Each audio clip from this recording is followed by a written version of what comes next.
What if all of civilization as we know it is merely the latest chapter in a far older and greater book? What if we are mere heirs, wandering among the fragments of a world immeasurably more advanced than our own? On this journey, we will not repeat memorized lines from textbooks. Instead, we will journey to the foot of artificial mountains created by the hands of the ancients and ask ourselves, how did they achieve such incredible precision that baffles even modern engineers? We will see with our own eyes stone blocks, joined as if their creators possessed a lost technology that allowed granite to be as malleable as clay. We will peer inside a mysterious bronze mechanism, an ancient computer that simulated the motion of the planets with astonishing accuracy 1,000 years before the birth of modern astronomy. We will unfold ancient maps before us, depicting the icy continent of Antarctica, freed from its kilometers-thick shell, and ask ourselves, who could have seen our planet in those distant times, before the Great Ice Age? This isn't just a collection of scattered anomalies. It's a genuine investigation, the goal of which is to piece together fragments of a forgotten past. We will attempt to unravel the great mystery of the cyclical nature of history and perhaps decipher the warning left by those who lived on this planet long before us. What if the most recognizable structure on Earth is the greatest deception in human history?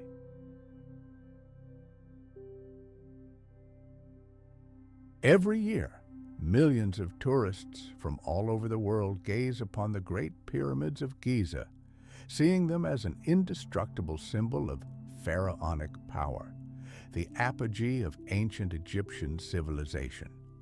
We are shown colorful illustrations in books and told touching stories of thousands of slaves who laboriously dragged gigantic stone blocks across the scorching sand.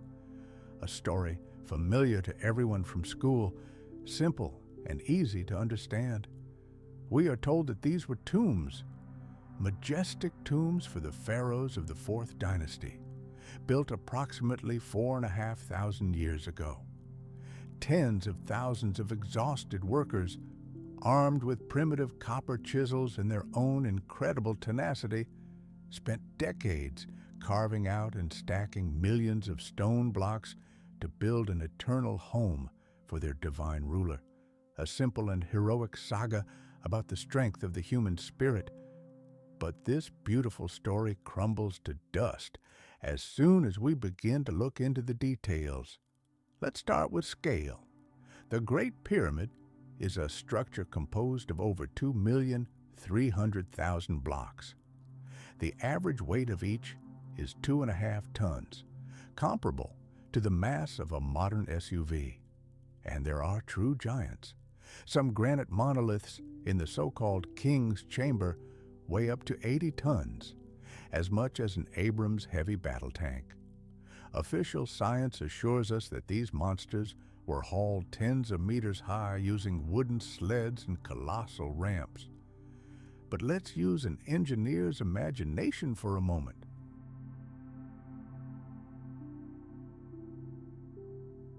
What kind of ramp would be needed to lift an 80-ton block to a height of 40 meters? Calculations show that for the inclination to be even remotely workable, such a ramp would have to stretch more than 1.5 kilometers. Its construction would have required more stone and labor than the pyramid itself. And where is it? Where are the traces of it? There simply are none. Vanished without a trace. But let's go further. Precision.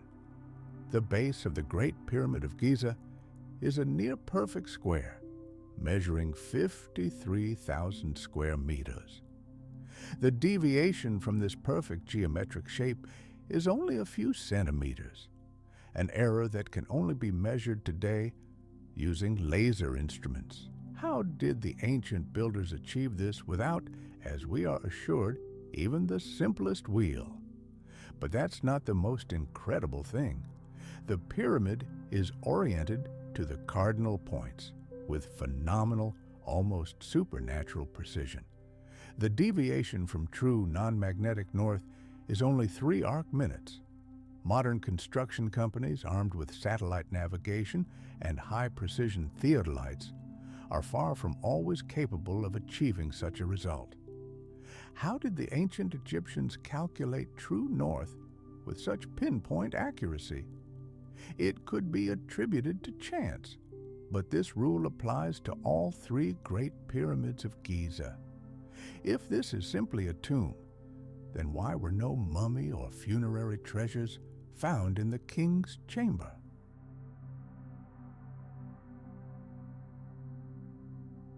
Why does the sarcophagus, carved from a single granite monolith, look so crude and careless, as if hastily crafted by apprentices, while the walls around it are an absolute masterpiece of engineering?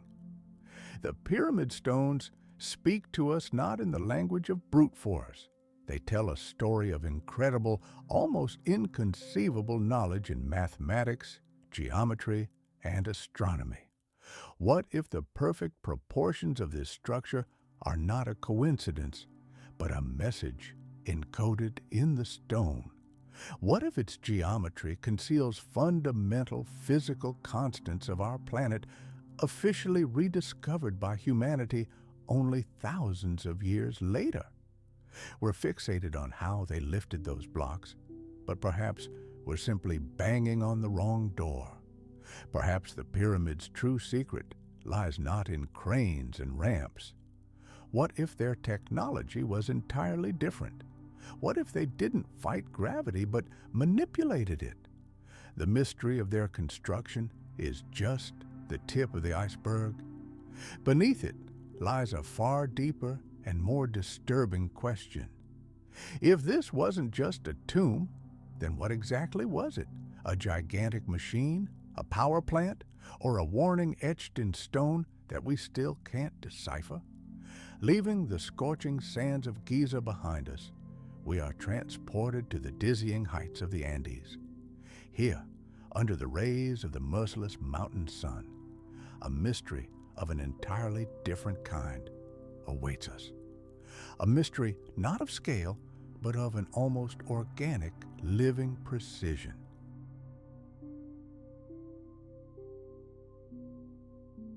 What's more difficult, building a wall from identical standard bricks or assembling one from your unique, randomly shaped boulders?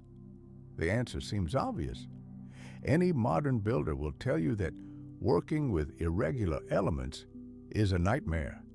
But this very nightmare was embodied in stone in the Peruvian fortress of Sacsayhuaman. A cyclopean wall unfolds before us. Some of its blocks weigh over 100 tons, but it's not their mass that's astounding, but their shape. No 2 stones are alike. These are angular, multifaceted monsters, each with its own unique contour, and they all fit together like pieces of a gigantic 3-dimensional mosaic. Without a single drop of mortar, the joints between them are so perfect that it's impossible to fit even a knife blade through the gap. Official science offers us a picture of incredible patience and titanic labor. The ancient Incas, armed only with stone hammers and bronze tools, supposedly spent years hewing and fitting each block to its neighbor using endless trial and error. They simply placed one stone on top of another, observed where it didn't fit together, then removed the 100-ton block, ground it down, and repeated the process hundreds, perhaps thousands of times. This story sounds entirely plausible. That is, until we begin to examine the artifacts themselves. Look at these joints. They're not just straight lines. The stones are joined in complex curves, forming inside and outside angles.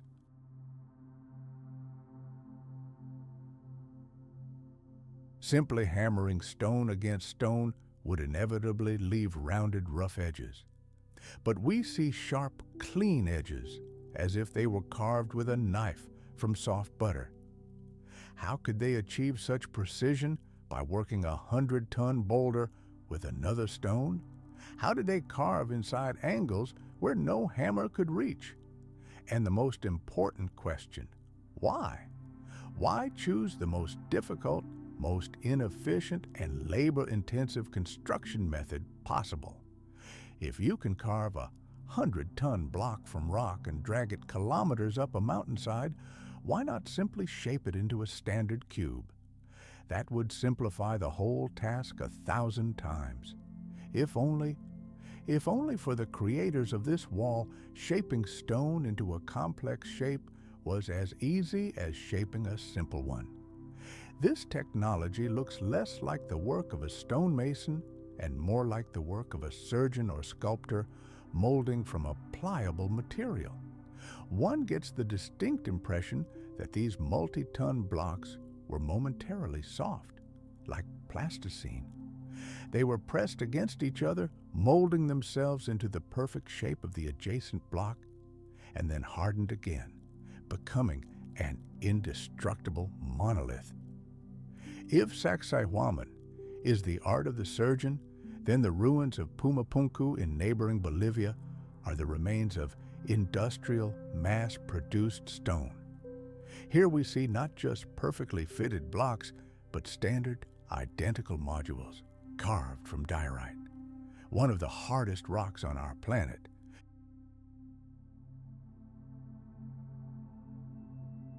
Perfectly smooth surfaces, grooves, and recesses as if cast in a modern factory, finger-thick holes drilled with a precision that even today requires diamond-tipped machines.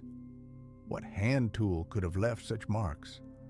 What copper chisel could cut diorite, leaving behind surfaces as smooth as glass? We see the fingerprint of an unknown technology, but we cannot identify its owner. We search for traces of primitive chisels and hammers, but find only a result that screams of an entirely different approach, a technology that did not fight the stone, but negotiated with it. But if the ancient masters truly could soften granite like wax, isn't this just a small part of a much greater knowledge? What if the ability to alter the structure of stone is merely a side effect of the ability to manipulate the fundamental forces of matter itself? We've already seen the impossible precision of polygonal masonry and cyclopean megaliths that defy all laws of mechanics. In any history textbook, an ancient builder is depicted as a man straining his muscles. His main tools are a rope, a lever, and his own tenacity.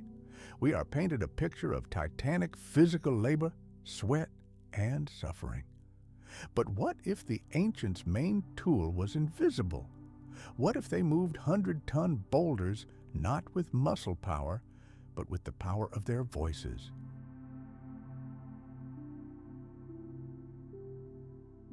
We are told legends of singing stones or walls erected to the sound of a lyre are simply beautiful metaphors, poetic images describing the coordinated, harmonious work of thousands of people. These are tales invented by the primitive mind to explain the miracle it had created. It would seem that the mystery is solved, but the academic version conceals one disturbing fact. These tales are repeated with alarming persistence throughout the world, in cultures separated by oceans and millennia. An ancient Greek myth tells how the walls of the city of Thebes rose of their own accord to the magical music of Amphion's lyre. Tibetan legends describe monks lifting enormous stone blocks up mountain cliffs using the sound of giant trumpets and drums arranged in a precise geometric formation.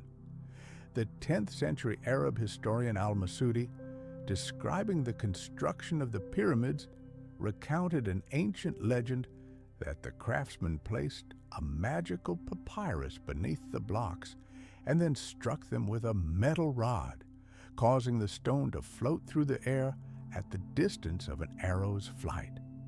A mere coincidence? A collective fantasy? Or a fragmented memory of a real, long-lost technology? We still wonder what kind of levers and ramps were needed to lift an 80-ton block of granite. What if we've been reading history backwards all this time?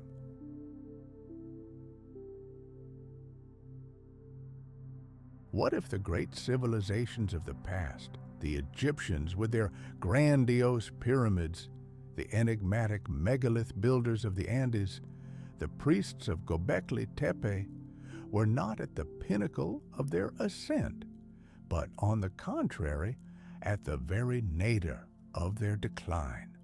Let's paint a completely different picture. A picture of a world that has survived the global catastrophe we've already discussed. Imagine the survivors, the few remaining ones, the last bearers of knowledge from a great proto-civilization, suddenly thrown back to the Stone Age. They no longer have industrial capacity, sophisticated tools, or inexhaustible energy sources. But they retain something far more valuable: knowledge, the memory of how their lost world was structured. And so they begin to rebuild civilization, not from scratch, but from the blueprints preserved in their minds. They build pyramids not because they gradually arrived at this architectural form, but because they are desperately trying to recreate what their ancestors built. They pass down complex astronomical data from generation to generation, not because they have rediscovered the starry sky, but because they are desperately trying not to lose what was known before the global collapse. Their creation seems so perfect to us, not because they were brilliant inventors, but because they were brilliant copyists.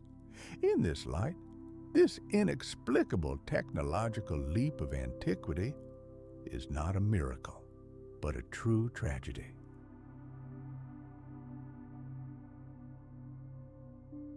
It is the desperate attempt of a civilization suffering from amnesia to recreate the grandeur of its past with only pitiful fragments of its former might. Perhaps all these incredible structures are the signature not of their creators, but of their heirs, the last guardians, who perhaps no longer fully understood the essence of the technologies they possessed, but religiously guarded their outer form. We've searched for so long for traces of their knowledge, but what if they themselves were merely shadows, a pale shadow of those who came before them, of those titans whose knowledge they tried to preserve for us? And this brings us to the most fundamental question. If all these pyramids, megalithic complexes, and star maps are not original creations, but merely copies made from memory, then just how grandiose and incomprehensible to us was the original? And what was the most important knowledge of that first true civilization that was lost forever in the flames of catastrophe, never reaching us even as a distorted echo? We have found their underwater graves. We stand on the shores of an ocean that conceals the greatest archaeological secret in human history. We have found the murder weapon, an asteroid that fell from the stars, its fiery scar forever etched into the planet's geology. But what if the loudest, clearest, and most terrifying testimony to this catastrophe is not stone or ash? What if it is stored in the memory of humanity itself?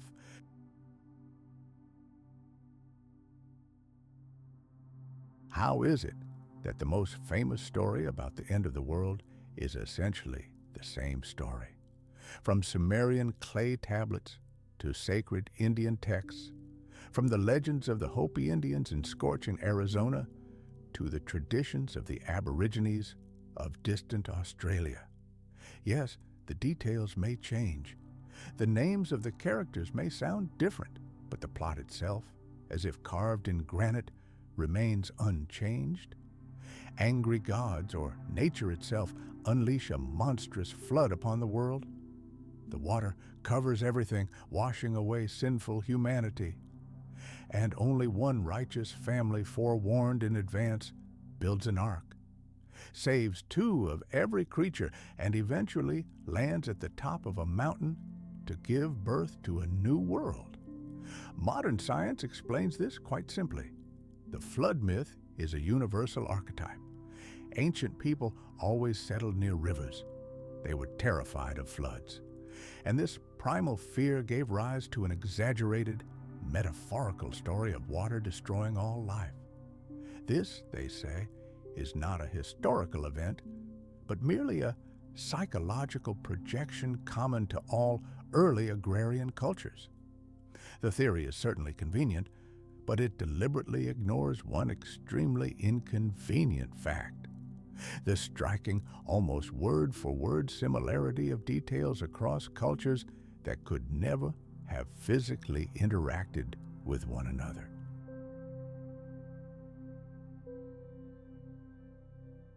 Why did the Sumerian sage Utnapishtim, the Indian progenitor of humanity Manu, and the biblical Noah all receive the same divine command?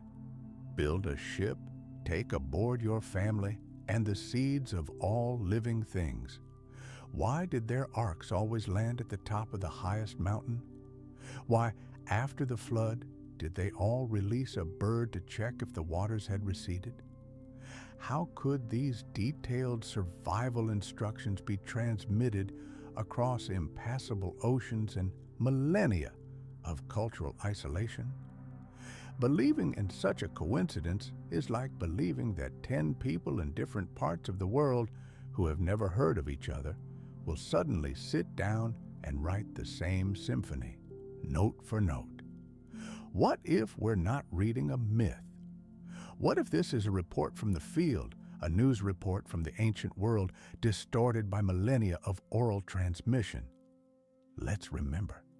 Exactly 800 years ago, a firestorm struck our planet.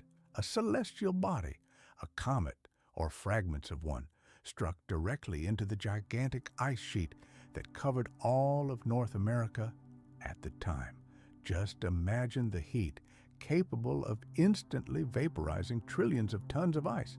Imagine a mega tsunami, not of seawater, but of fresh water, gushing from the continent, sweeping away absolutely everything in its path. Imagine sea levels rising not by centimeters over centuries, as today, but by meters in a matter of days. It wasn't just a heavy rain. It wasn't a river flood. It was a veritable war between ocean and land.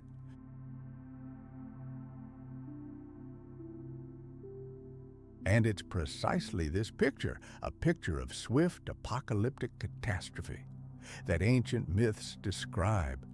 They tell of not a localized flood, but a worldwide deluge, an event that changed the planet's geography and completely reset human history. Then these legends aren't just fairy tales. They're collective trauma, a memory imprinted into the very DNA of humanity. And their heroes, Noah, Utnapishtim, Viracocha, are not fictional figures. They are real survivors, rescued from a sinking world we might call Atlantis. Those very teachers who landed on the shores of a new wild world to replant the seeds of civilization. We no longer ask whether there was a flood. Geology gives us a definitive answer. There was. Now we face a far more important question. If these myths are the testimonies of eyewitnesses, then what exactly did they save from their lost world, besides their own lives? What knowledge did they carry through the roaring waves to pass on to us, their distant and ungrateful descendants? We have found their cities, their machines, their tombs. We have followed the trail of a ghostless civilization whose technological grandeur defies all of our history. We have seen evidence of their genius, carved in stone, encrypted in the movements of the stars, and sunken at the bottom of the ocean. But where are their minds? Where are their words? Where are their libraries? Where are their universities? Where is even a single page from a textbook on acoustic levitation?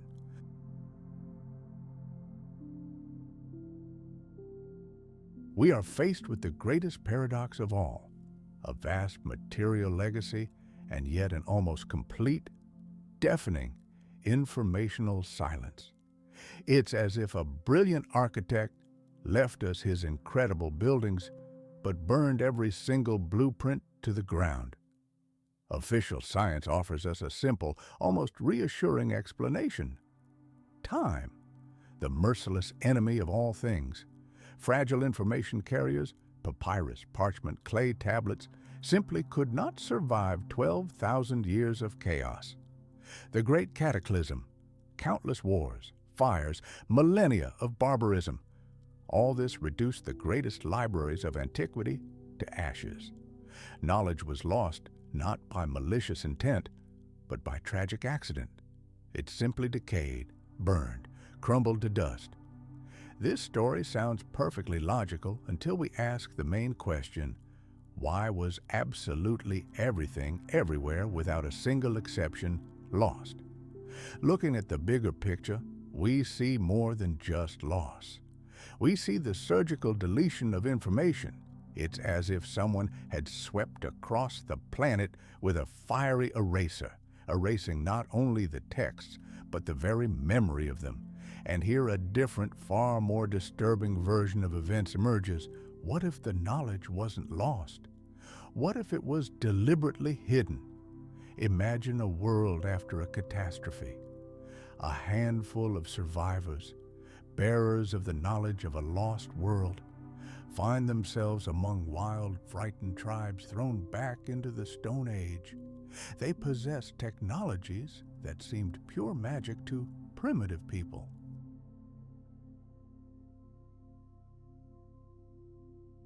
They can move mountains, predict the movement of the stars, and cure diseases. What will they do with this knowledge? Share it with everyone, risking it being used for evil again, as perhaps already happened? Or will they turn it into an absolute instrument of power? What if they made a decision to lock Pandora's box, to transform science into religion and technology into a secret ritual accessible only to a select few? The blueprint for a complex mechanism became a sacred scroll, understandable only to a priest. A chemical formula became a magical potion that only the initiated could brew. And an acoustic system for moving multi-ton blocks became a sacred song, sung only after undergoing decades of rigorous testing. They became the very gods and teachers of myth. But they didn't teach science. They gave people ready-made results, concealing the principles of their operation. They created a caste of guardians, an elite that passed down from generation to generation, not the knowledge itself, but only the right to use it. Pyramids, megaliths, observatories, these aren't just buildings. They are monuments to the Great Concealment, a demonstration of power whose true source was transformed into the most closely guarded secret in history. But there's a third possibility, the most frightening. What if the storage media weren't burned or hidden? What if we simply can't recognize them?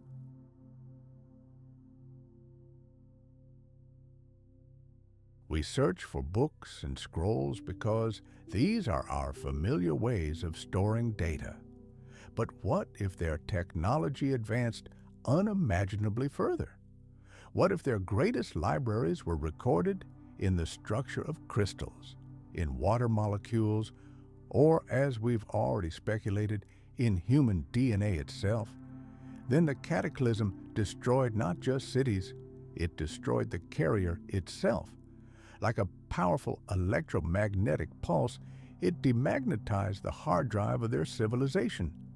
The surviving teachers retained only fragments, random fragments, which they attempted to pass on to us in the form of myths and rituals, like distorted echoes of a great but forever lost symphony. We stand before three doors. Behind one lies a tragic accident.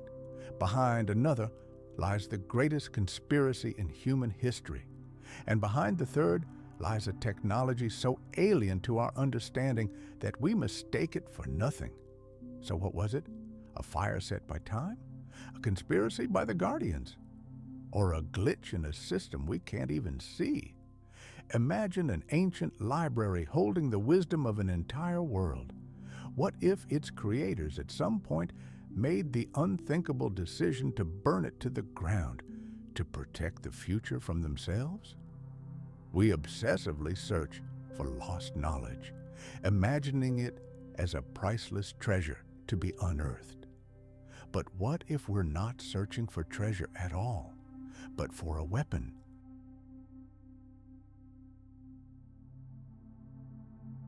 A weapon of such monstrous power that our predecessors, having first created it and then realizing its full horror, attempted to bury it forever beneath the rubble of their own civilization.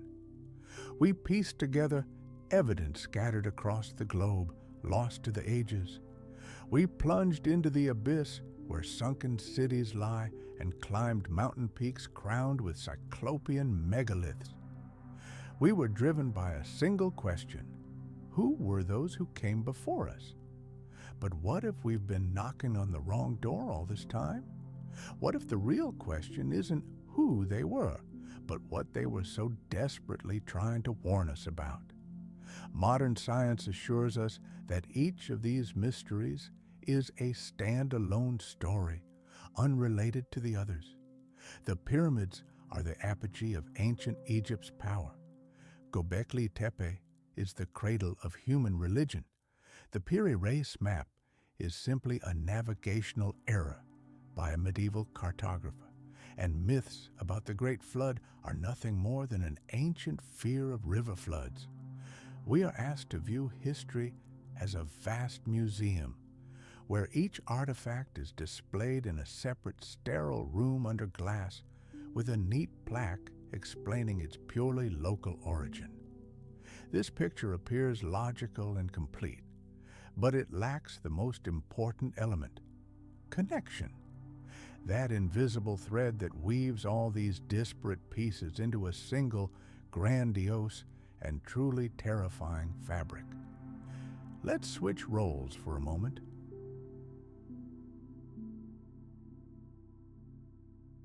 Let's stop being curious tourists in this museum and become investigators arriving at the scene of a global crime.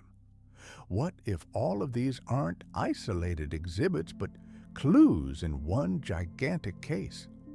The case of the destruction of an entire world, and then everything suddenly falls into place. The primary physical evidence is the event itself. Let's fast forward to 12,800 years ago. At that fateful moment, a fiery tornado swept across the planet, leaving a deep, unhealed scar, a thin black layer in the geological record, a strike from space that instantly turned kilometers-thick glaciers into vapor. And this isn't just a hypothesis, it's a geological fact. It becomes the master key that unlocks all locked doors. From this perspective, myths about the Great Flood are no longer children's tales. They are eyewitness accounts, the cries of witnesses reaching us across millennia. Göbekli Tepe is not the world's first temple, but the first memorial, a gigantic stone tombstone on which the survivors of the catastrophe carved the exact date of their world's destruction, encoding it in the arrangement of the constellations. Then the underwater cities off the coast of Japan and India are not localized catastrophes, but fragments of that very Atlantis. Not a single island, but a global maritime civilization whose coastal capitals were destroyed by the first monstrous wave.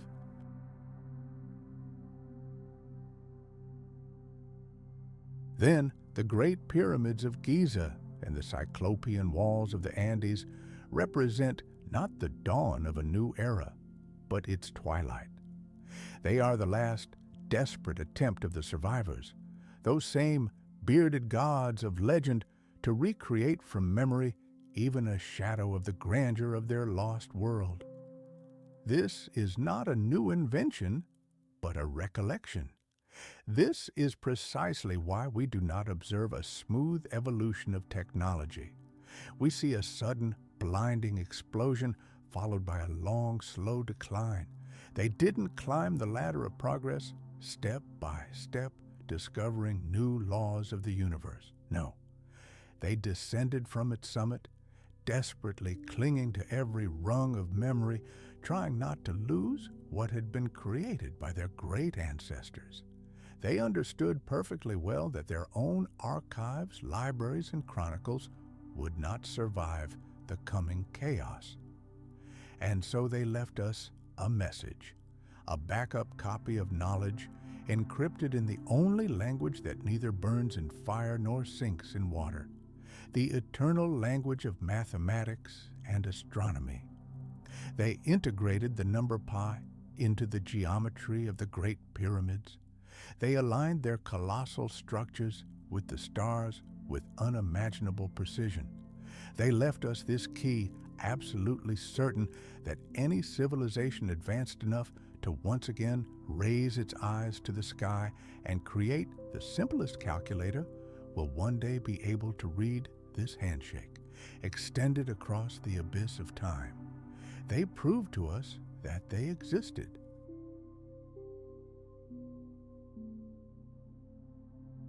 They hinted at the incredible knowledge they possessed. They showed us exactly how they died. But the main question is, why? Why undertake such titanic, inhuman efforts, not to stroke their egos or boast of their past power, but to pass on to us the most important knowledge they possessed, knowledge of the cyclical nature of all things. Their entire legacy is one gigantic warning carved in stone. They speak to us not of their past, they speak of our future. Through the thickness of millennia, they cry out to us, civilization is a fragile and rare phenomenon. Space is not a void, and it is not at all friendly. The great cycles of creation and destruction work like clockwork, and they are inexorable. What happened to us will inevitably happen to you one day. Today, we stand at the pinnacle of our own technological Olympus. We send radio signals into deep space in search of fellow humans and are immensely proud of our progress. We look at pyramids and megaliths as primitive artifacts, like amusing toys from humanity's childhood. But what if we are not grown-up children but teenagers suffering from amnesia? Teenagers playing with matches in a house built on the ashes of a previous burned-to-the-ground civilization? What if their message is not just a gripping story, but a survival manual? A manual that we, blinded by our own hubris, still haven't bothered to read. They left us a star map, the precise date of the catastrophe, and a warning carved in granite.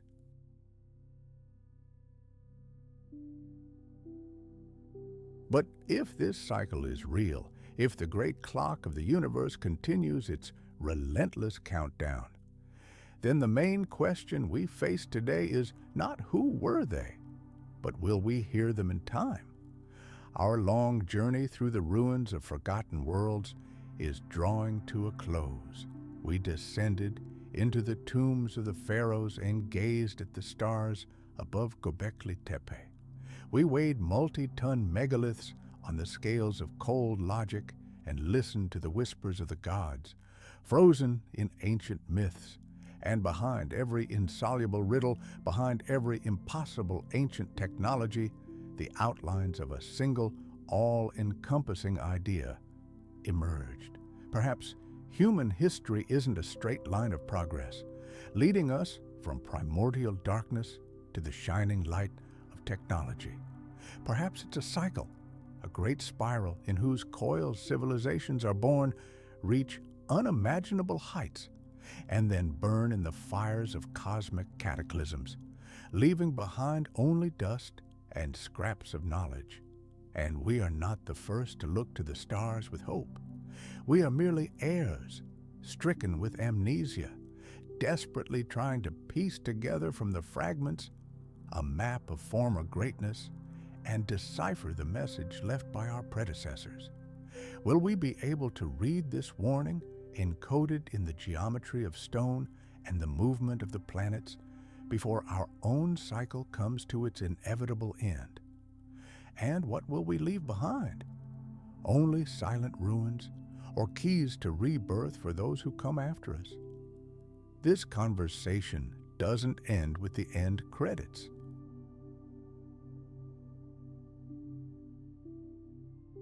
It's just beginning. In your minds and here, in the comments below this film, which pieces of this grand mosaic did you find most compelling?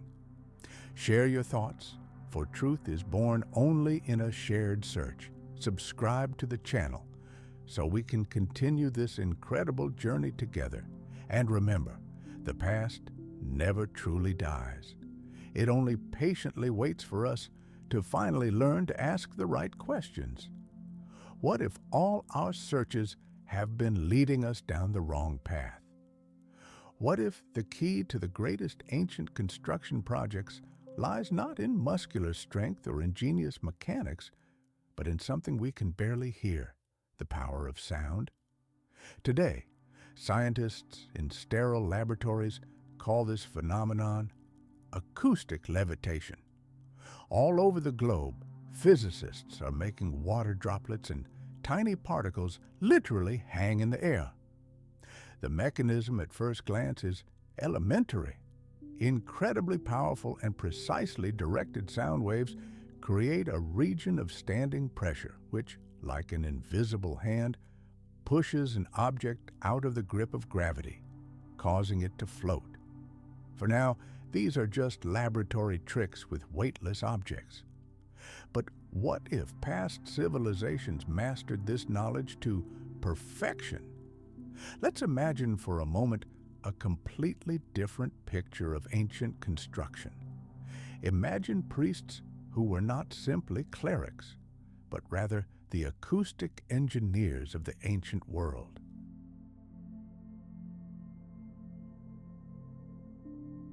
Temple complexes in this picture are not simply houses for the gods, but gigantic resonators, tuned with pinpoint precision. Every element, a column, a wall, even the smallest niche, had a purpose, all working to amplify and focus sound.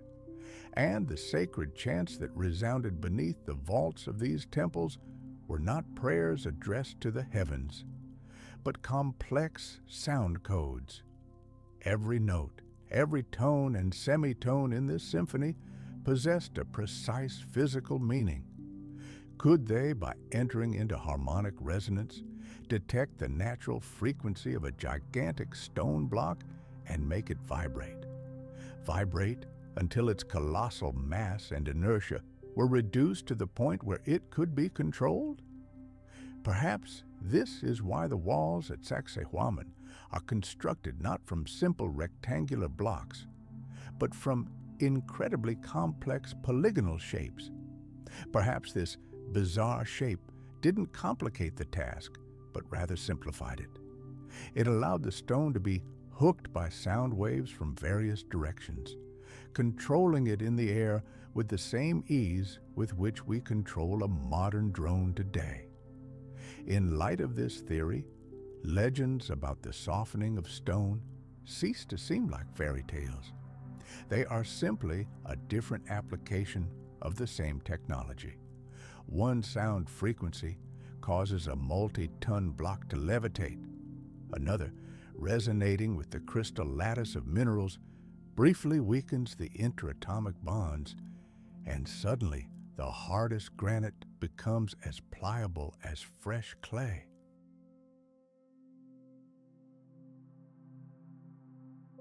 This approach explains practically everything.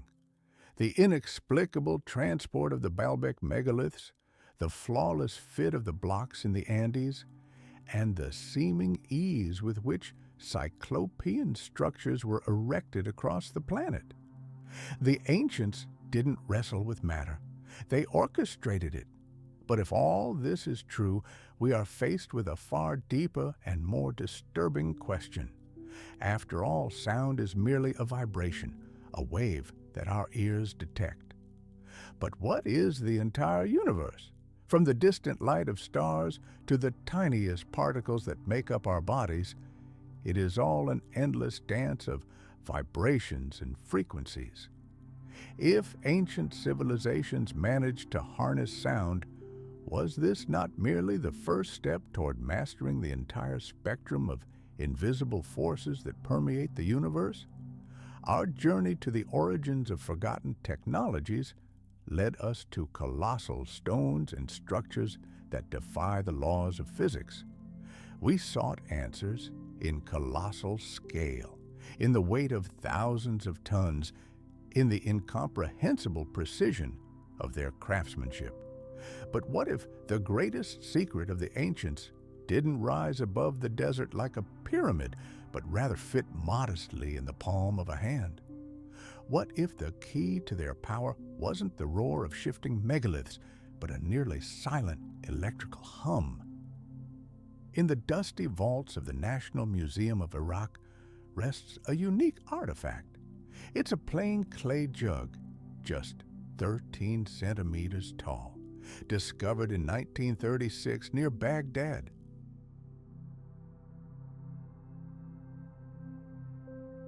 For decades, it was considered just another household item or ritual vessel, until someone dared to carefully examine its contents.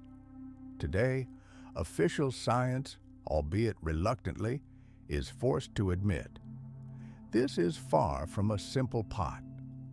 A copper cylinder is secured inside the vessel, and within that, in turn, is an iron core, securely sealed from the copper by a bitumen plug.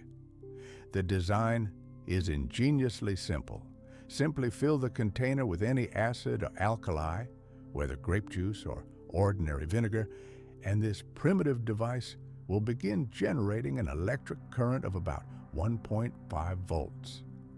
What we have before us is nothing less than a galvanic cell.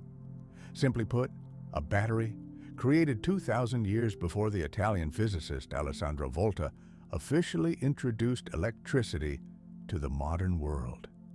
According to the generally accepted theory, the priests of the Parthian Empire used these simple batteries for galvanization, the application of a thin layer of gold to cheap jewelry and amulets.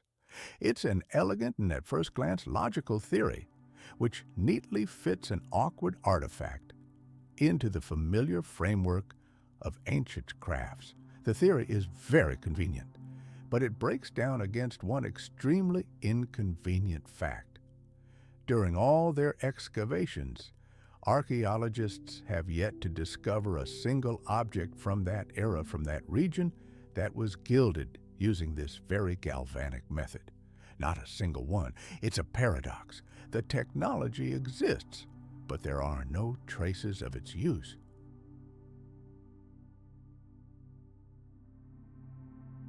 So, what was this spark trapped in a clay pot really for? If not for making cheap jewelry, then what other uses might the ancients have had for electricity? Why create an energy source if you don't have a device to power it? Or were there devices after all? A single such battery produces a very weak current capable of causing only a slight tingling sensation on the tongue. But what if there were not dozens, but hundreds of them?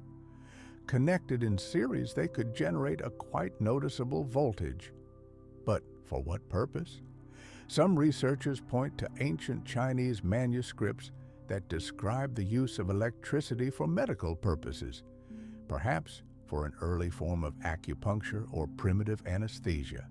Others hypothesize that such batteries could have been used to light special lamps in the tombs of the pharaohs. And this theory, as we recall, perfectly explains why there is not the slightest trace of soot from torches on the walls and ceilings of the Egyptian pyramids. We're accustomed to thinking that the road to electricity was long and arduous, that it represents the crowning achievement of our industrial civilization. But what if it wasn't a discovery, but rather a rediscovery? What if ancient civilizations arrived at it in an entirely different way?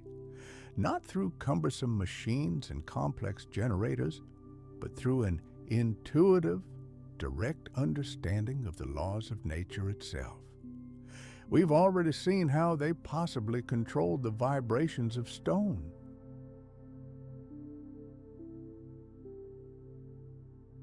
Could they have similarly controlled the directed movement of electrons using only simple but ingeniously chosen combinations of natural materials? This humble clay pot is a game changer. It provides irrefutable evidence that our distant ancestors had access to a fundamentally different energy source, unrelated to fire or muscle power.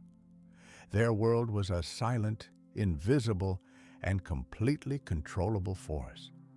And this fact poses perhaps the most disturbing question of all. We have searched in vain for traces of their machines and mechanisms, subconsciously expecting to see something resembling our own technology. What if their most astonishing creations weren't made of stone and metal? What if they learned to construct something immeasurably more complex? Something capable of storing and transmitting not just primitive energy, but pure, concentrated information. We searched for the imprint of ancient genius in the shadows of monuments, towering over the desert, and in the stones laid with surgical precision on mountain peaks. We searched for them in the barely audible hum of electricity and in the silent vibrations of matter itself. But what if the most stunning evidence of their mastery was hidden not in the depths of the earth, but in the depths of the water? What if it had spent centuries in utter darkness, in the icy silence of the sea depths, patiently awaiting its moment?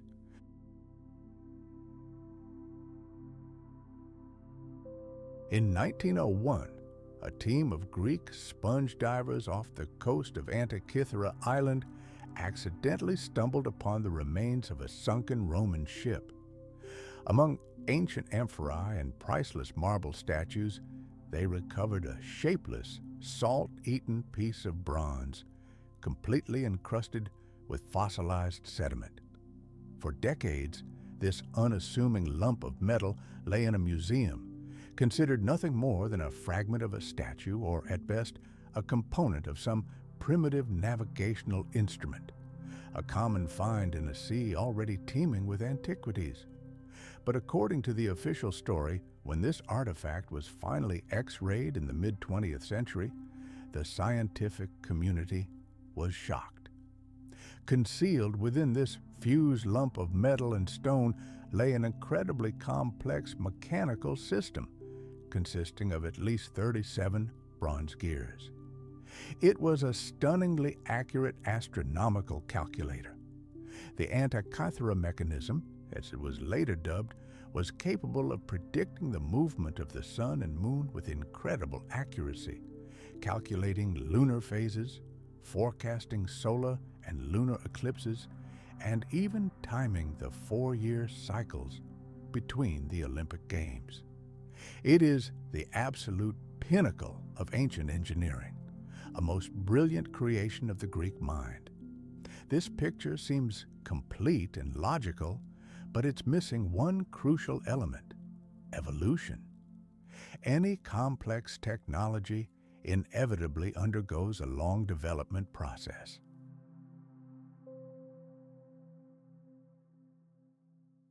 We can trace step by step how the clumsy first steam engines gradually transformed into mighty locomotives, how room-sized computers eventually shrank to the size of the smartphone in our pockets. Every technology has its ancestors, its prototypes, its imperfect and crude early versions. Where are the ancestors of the Antikythera mechanism? Where are the more primitive devices with 2, 3, 5 gears that must have preceded this mechanical marvel? Where are the student sketches, the blueprints, the slightest mention in ancient texts? There are none, not a single one. Archaeology has yielded us not a single similar find, either before or since. This mechanism appears as if out of nowhere, like a ghost from the distant future, and just as vanishes without a trace. The next device, even remotely comparable in complexity, an astronomical clock, would only be created 1,400 years later. Imagine this. Archaeologists in the distant future are excavating a Stone Age site, and among primitive flint tools, they find a perfectly functioning smartphone.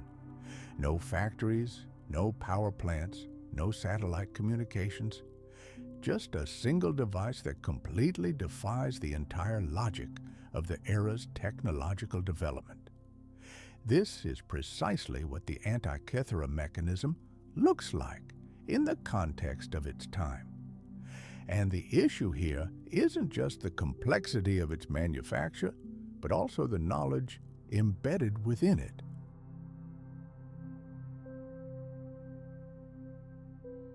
To construct such a device, one must possess the most precise data on the cycles of celestial bodies.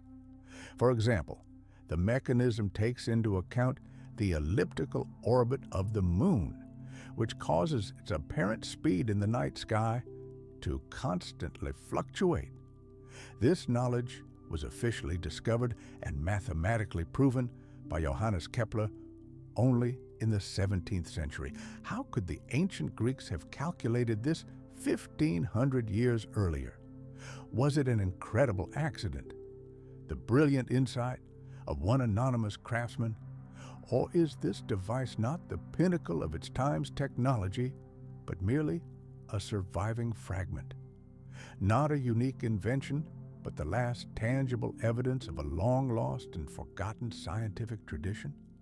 What if this device is simply a mass-produced pocket model created on the basis of much deeper and more ancient knowledge? We've seen how ancient civilizations could manipulate the physical world: stone, sound, electricity.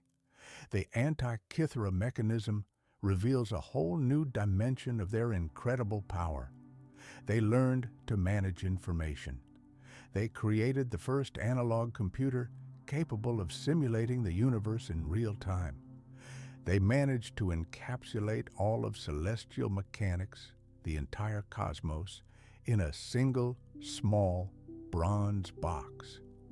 And this forces us to ask the most fundamental and perhaps most important question.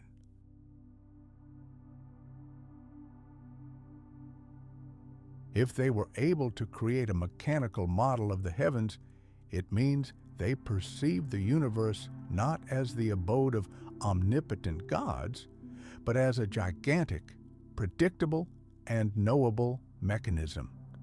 They understood its language, the language of cycles, harmony, and mathematics.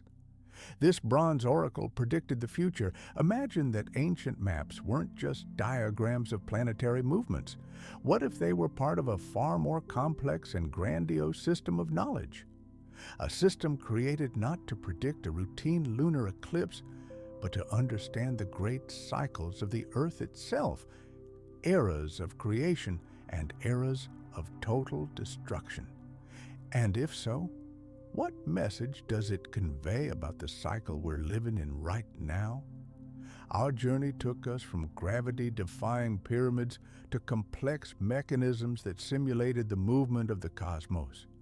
We saw traces of technologies that simply had no place in the ancient world. But all of these were mere local mysteries, scattered across Egypt, lost in the Andes, or resting on the floor of the Aegean Sea. But what if there's a single artifact that connects them all? Proof not just of an isolated technological breakthrough, but of global, planet-wide knowledge. Fast forward to 1929. In the dusty archives of the old Topkapi Palace in Istanbul, an incredible discovery is made. Before the researchers lies a map, a fragile scroll of parchment crafted from the delicate skin of a gazelle and dated 1513.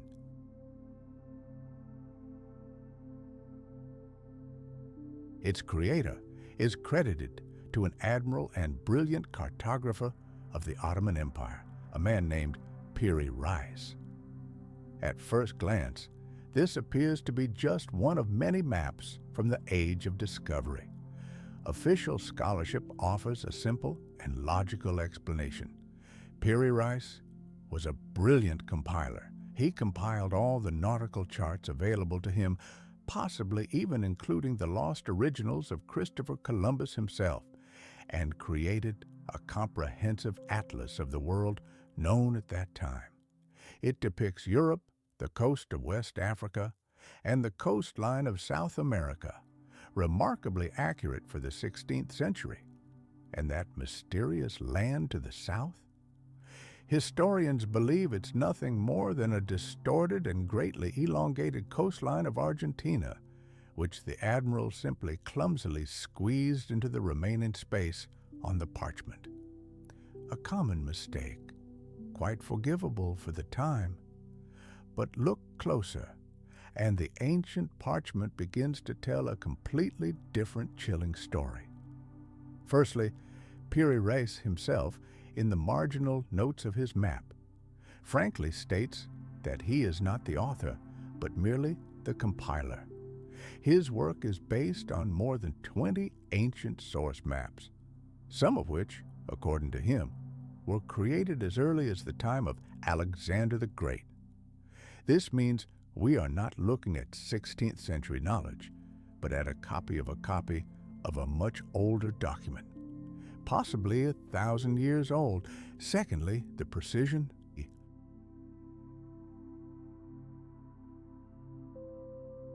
The level of detail with which the South American coastline, with all its bays and river mouths, is simply staggering.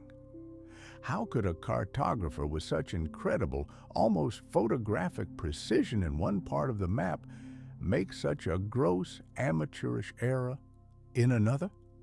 It's like imagining a masterful neurosurgeon masterfully performing a complex brain operation, but suddenly forgetting how to tie a simple knot. Something clearly doesn't add up.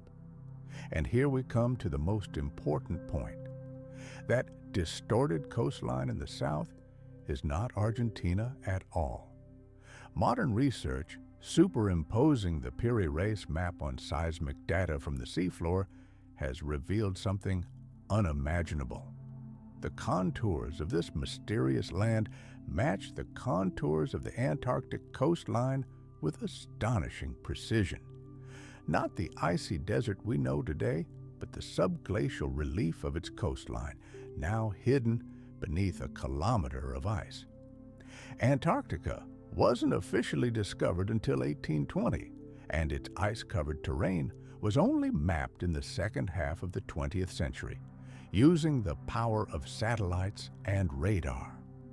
Ask yourself, who could have mapped an entire continent with such incredible precision 300 years before its official discovery? And more importantly, who could have seen it ice-free? According to modern geologists, the coast of Queen Maud Land, depicted on the map, was last free of its ice cap at least 6,000 years ago, and possibly much, much earlier. This map is not a mistake.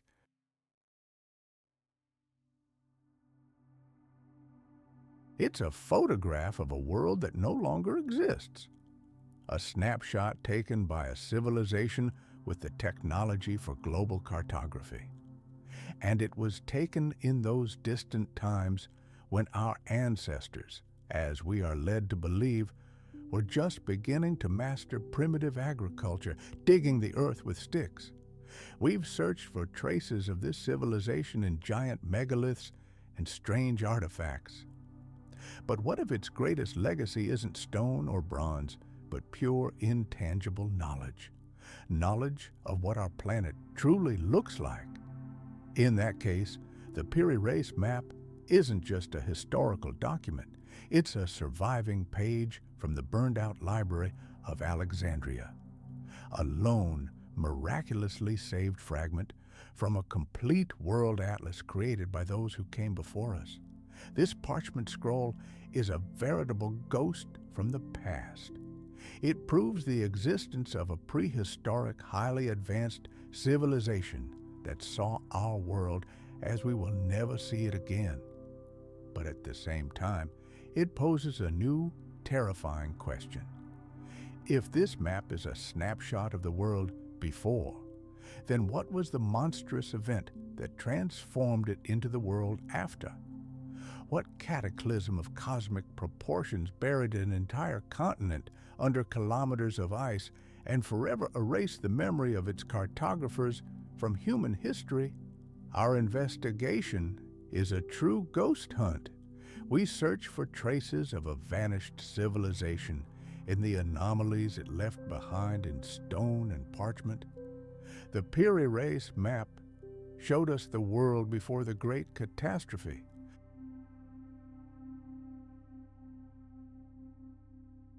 But when exactly did it occur? And are there any other witnesses left? Perhaps the answer awaits us on a bare, sun-baked hill in southeastern Turkey, a place that upends all our understanding of the origins of civilization. We are told, human history is a ladder. We slowly climbed out of the darkness of ignorance. First came hunting and gathering, then about 10,000 years ago came the agricultural revolution. People settled on the land, built the first villages, and invented pottery. And only then, having accumulated a surplus of resources, did they begin to build monumental temples. The picture is logical and consistent, but on this hill known as Göbekli Tepe, this entire harmonious theory shatters into a million pieces.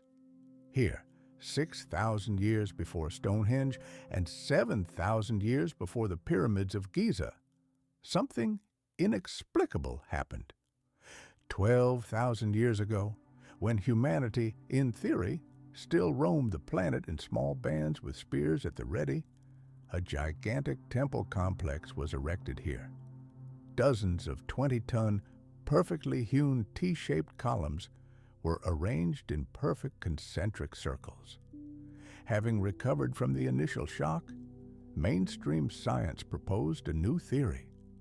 Göbekli Tepe was the very first temple in the world, and it was the need to build it that forced disparate tribes of hunters to unite and invent agriculture to feed the army of builders.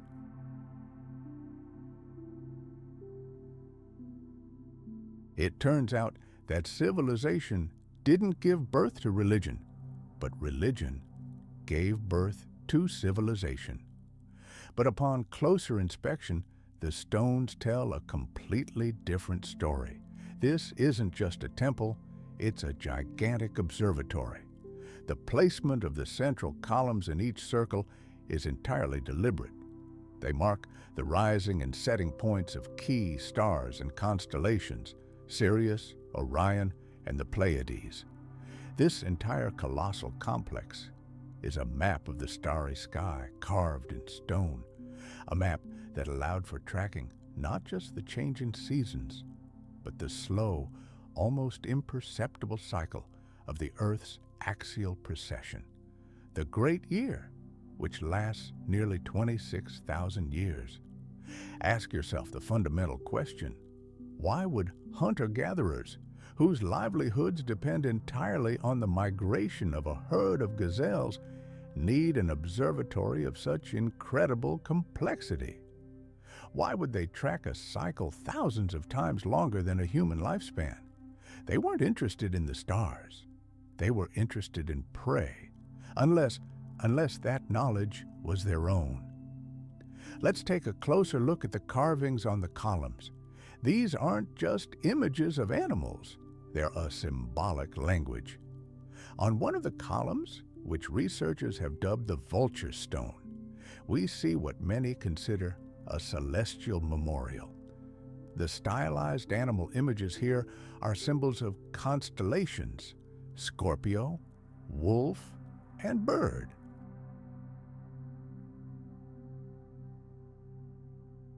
And their arrangement on the stone precisely corresponds to the constellations' positions in the sky around 10,250 BC.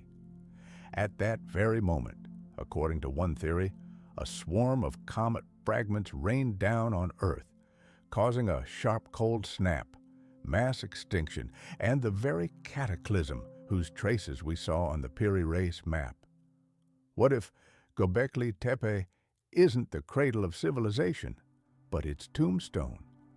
What if it was built not by primitive hunters, but by survivors, the surviving bearers of knowledge from a lost world? People thrown back to the Stone Age by catastrophe. But who retained what mattered most? The memory and knowledge of the heavens. They weren't building a temple for new gods. They were erecting a monument to their lost world, encrypting in stone the precise date of its destruction, so that we, their distant descendants, could one day decipher it.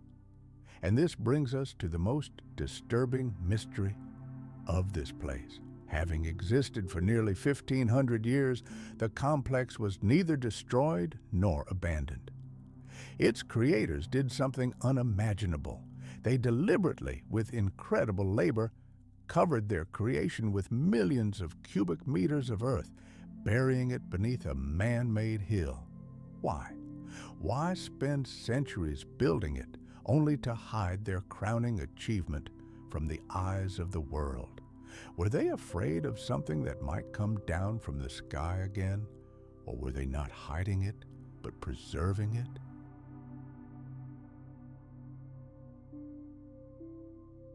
They were creating a time capsule, the perfect repository of knowledge, designed to survive the millennia and await those who could understand their message. They buried their stone archive to preserve their knowledge. But what kind of knowledge was so important and perhaps so dangerous that it was worth first raising mountains and then hiding them from time itself? We descended into man-made caves, peered into granite sarcophagi, and deciphered star maps carved into stone. Every artifact, every ruin, is more than just a witness to the past. It bears witness to incredible knowledge and technologies that, we are assured, simply could not have existed in the ancient world. But there is one witness we have so far ignored, the most ancient and most universal myth, we are told.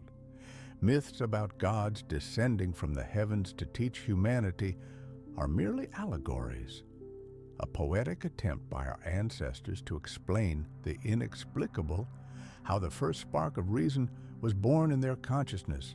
Oannes in Mesopotamia, Quetzalcoatl in America, Viracocha in the Andes, all these are not real figures, but merely symbols, symbols of the dawn of civilization, personifications of wisdom born in the throes of the formation of the human mind.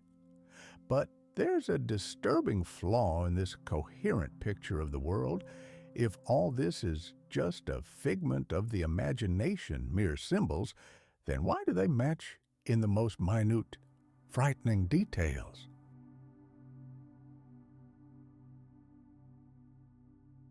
Why do civilizations separated by thousands of kilometers of land and impassable oceans seem to tell the same story, as if from a carbon copy, And this isn't a story about how the world emerged from primordial chaos.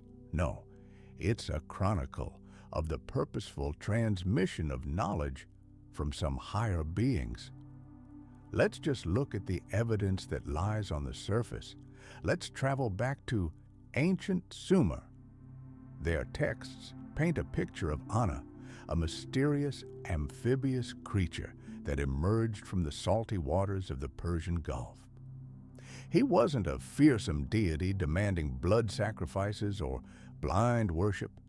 Every day, he appeared among people to teach them. He bestowed upon them writing, mathematics, architectural knowledge, and codes of law, and with the onset of night, he disappeared back into the sea. He brought them everything that transforms a savage tribe into civilization. Now, let's travel across the globe, thousands of kilometers from Sumer to the Andes. Here, among the Incas, lives the legend of Viracocha, a fair-faced, bushy-bearded god who appeared immediately after the Great Flood. His mission was to restore the devastated world.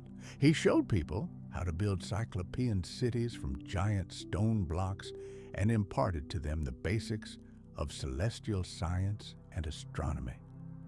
Having completed his work, he departed, walking on the waters of the Pacific Ocean, but vowing to return one day. And off they go again to Central America.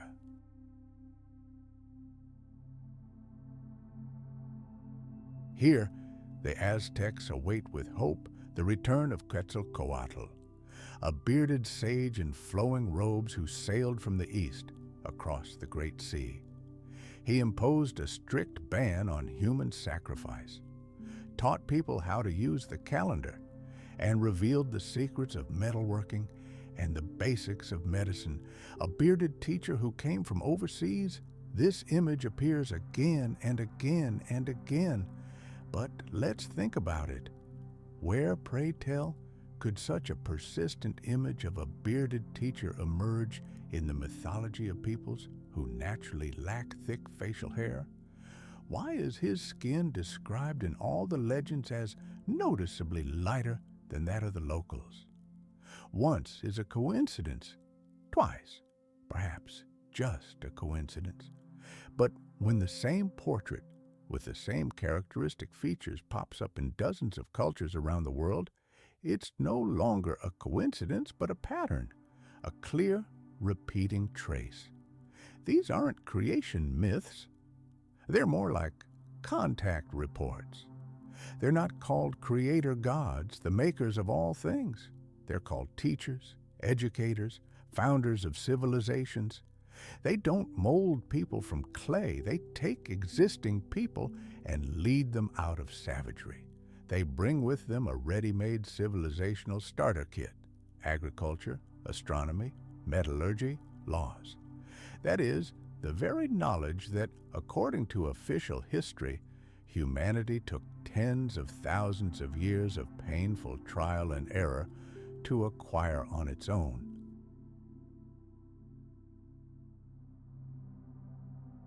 So, could it be that we've been reading ancient texts completely wrong all this time? What if this isn't a metaphor, but a distorted echo of memory, a memory of a real event, which over millennia of oral transmission has become overgrown with mythical details? We've already seen traces of a sophisticated astronomical observatory at Göbekli Tepe, erected immediately after a global catastrophe. We've seen the outlines of the world before this cataclysm on the Piri Reis map. Could these god teachers be the very survivors about whom the stones remain silent?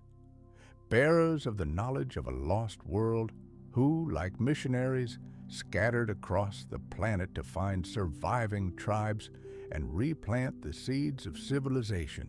Were they gods, as we understand them, or simply men whose star chart tablet seemed like magic and whose laser rangefinder seemed like a divine tool to those thrown back into the Stone Age? They passed on knowledge to us. They showed us how to build for the ages. They taught us to read the future in the stars. They left behind a promise of return. But they also left something far more important, a warning. In almost all myths, these teachers mention a world that came before ours, a great civilization wiped from the face of the earth by a flood, fire from the heavens, or a war of the gods themselves. And this brings us to the most fundamental, most disturbing question.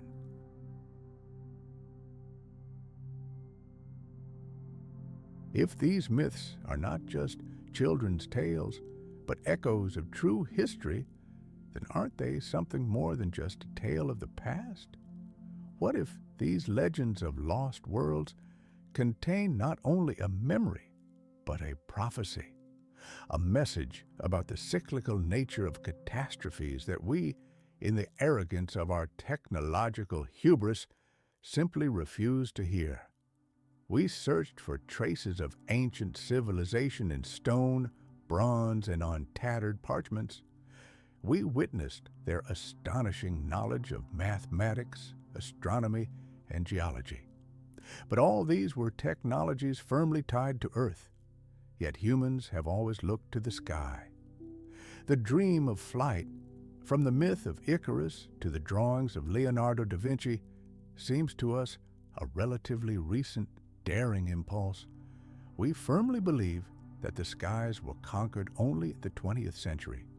We are assured that the ancient Indian epics, the Mahabharata and the Ramayana, are the greatest literary monuments, treasure troves of myths, legends, and philosophical reflections.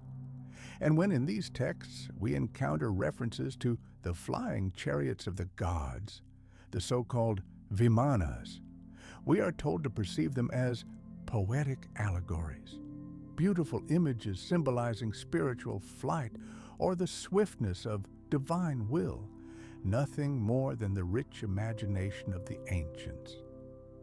But something doesn't add up here again. If this is just poetry, why does it sound so eerily like a technical description?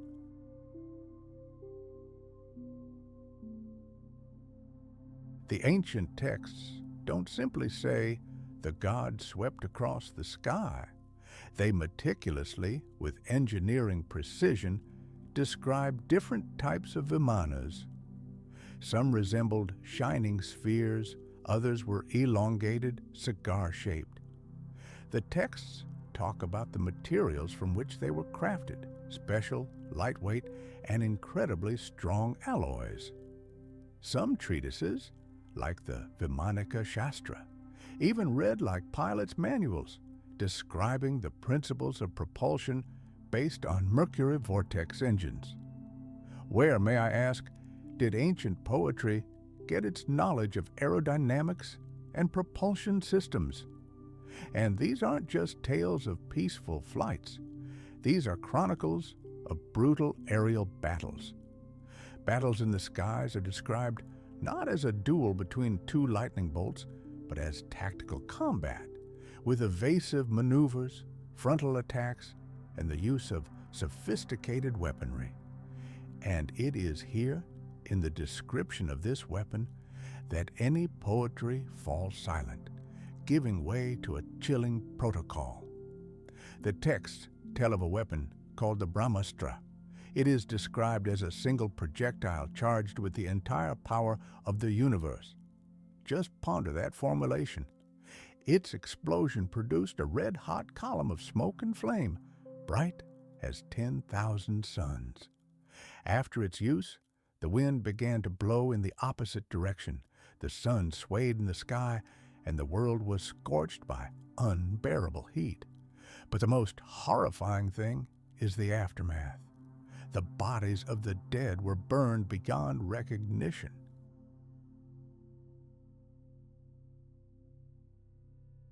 The hair and nails of those who survived fell out.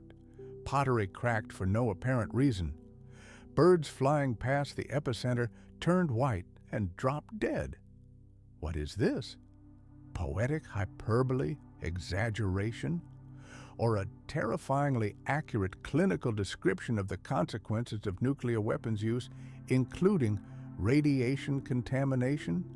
How could authors living thousands of years ago have invented these details, which our world learned about only after the ashes of Hiroshima and Nagasaki? We've seen stories and myths around the world of mentors who survived a great catastrophe. They brought the foundations of civilization to primitive tribes, but they seemed silent about what exactly they were fleeing. They spoke of a world that existed before our own. But what if the Indian epic is not a myth, but the only surviving memory of that lost world? Not an allegory, but a war chronicle of its final agonizing days. We searched for traces of the comet in the stones of Göbekli Tepe and the melted ice maps of Piri Reis, trying to find the cause of the global cataclysm. What if the main catastrophe was not an asteroid impact, but their own doing? What if their world perished not from the blind fury of nature, but in the fires of war waged on these very same flying ships? And if this is true, then the most terrifying message they left us is not a map of a sunken continent or a warning about comets. It is a mirror that reflects our own technologically advanced and deadly future.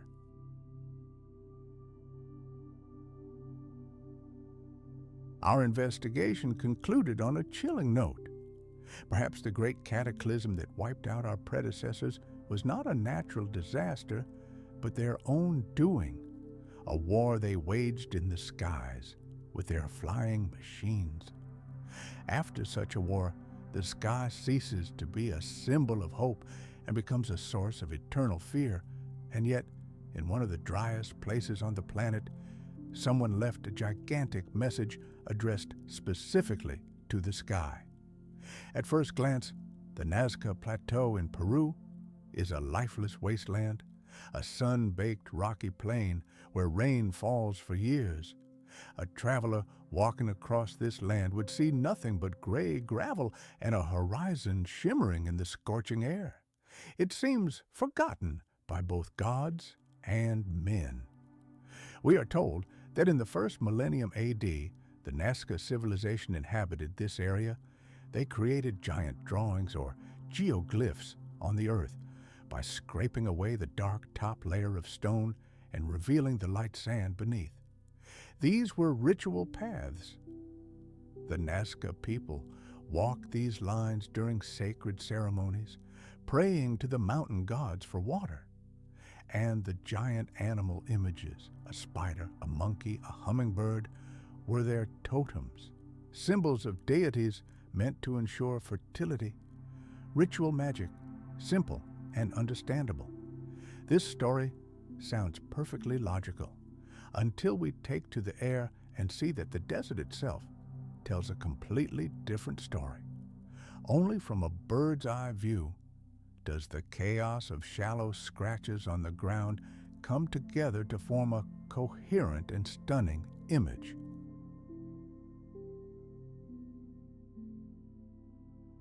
Hundreds of figures, perfectly drawn spirals, a giant monkey with a curled tail, a nine-toed spider, a hummingbird frozen in eternal flight. Remarkably, many of these animals are not native to this region. How did ancient artists know their anatomy with such astonishing precision? But the animal figures are only a small part of the mystery. Much more important is something else. Lines. Thousands of perfectly straight lines.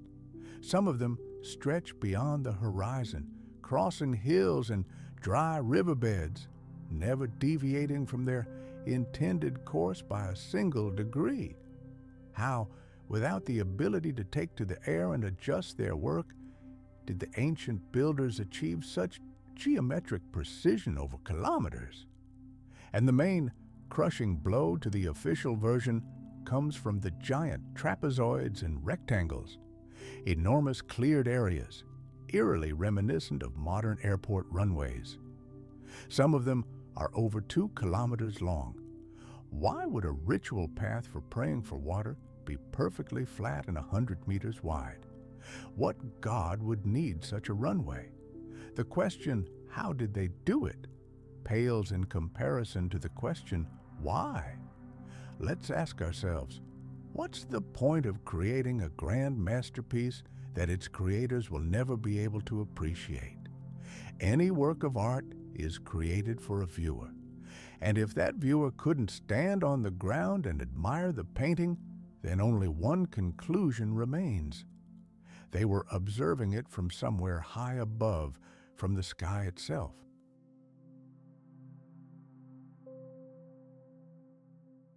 Let's recall the legends of bearded teacher gods who arrived from overseas. Let's recall the ancient Indian epics that tell of flying Vimana chariots. Isn't the Nazca Plateau the most compelling material evidence supporting these myths? Before us are more than just gigantic drawings. Before us is a navigation complex, a gigantic airfield of the prehistoric era. The endless lines are nothing more than landing courses.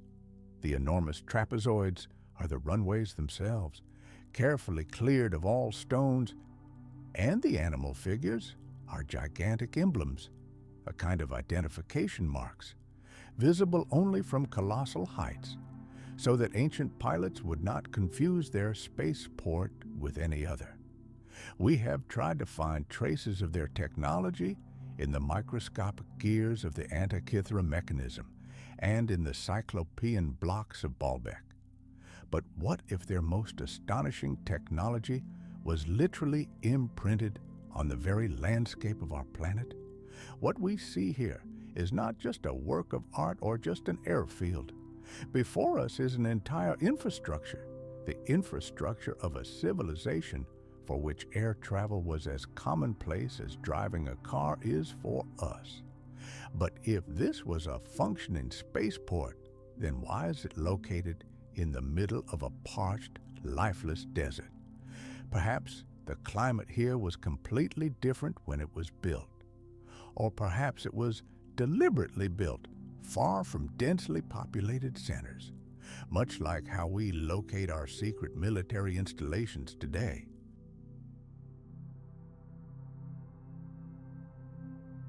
And this brings us to the most frightening possibility.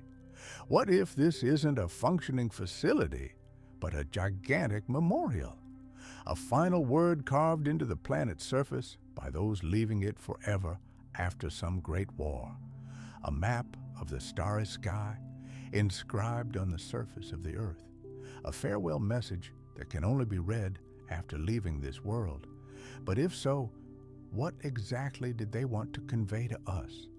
If every figure, every line is not simply an image, but a symbol, a word in a language unknown to us, then isn't this entire plateau one gigantic text? And if one day we find the key to it, what will we read in this letter addressed to those watching from the heavens? We've seen their creations carved from solid rock. We've found the wreckage of their incredible machines on the ocean floor. We've studied their star maps, encoded in the arrangement of stone megaliths. We've tapped into their technology, but to this day, we've never heard their voice.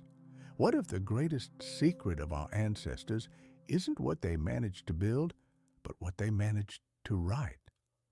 Official science offers us a simple and, at first glance, logical explanation. Any undeciphered writing is merely a sad, yet entirely natural chapter in history. Some isolated civilization invents its own unique writing system and then vanishes into oblivion, taking forever with it the code for deciphering it. The Rongorongo tablets of Easter Island, mere ritual crib notes for local shamans.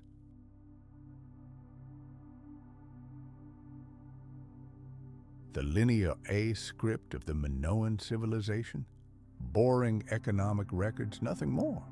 And manuscripts like the Rohank Codex are most likely either an ingenious forgery or the figment of a madman's imagination.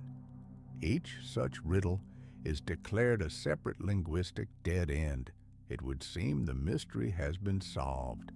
But this comfortable academic picture of the world crumbles to dust as soon as we notice one disturbing, uncomfortable similarity that runs through all these silent scripts like a red thread. They're not primitive, they're incredibly complex. Look at the evidence. The wooden tablets from Easter Island. They're inscribed with hundreds of exquisite, perfectly carved glyphs. We're told they were created by an isolated tribe living in the Stone Age, but how could a people who didn't even know how to make pottery create one of the most sophisticated writing systems in human history? Or take the Rohank Codex, 448 pages discovered in Hungary, containing text written in an alphabet with over 200 unique symbols and no equivalent in any known language. Official scholarship vacillates between two versions, a secret society or a brilliant hoax.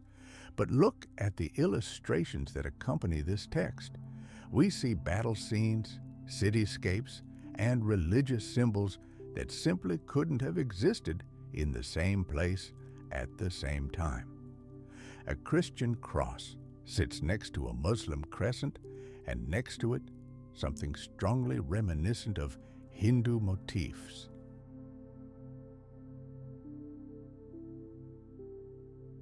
What medieval Hungarian sect could have possessed such profound knowledge of world religions? This doesn't look like a forgery. It's more reminiscent of an encyclopedia of a world we know nothing about. And here we face a key problem. Why can't we read them?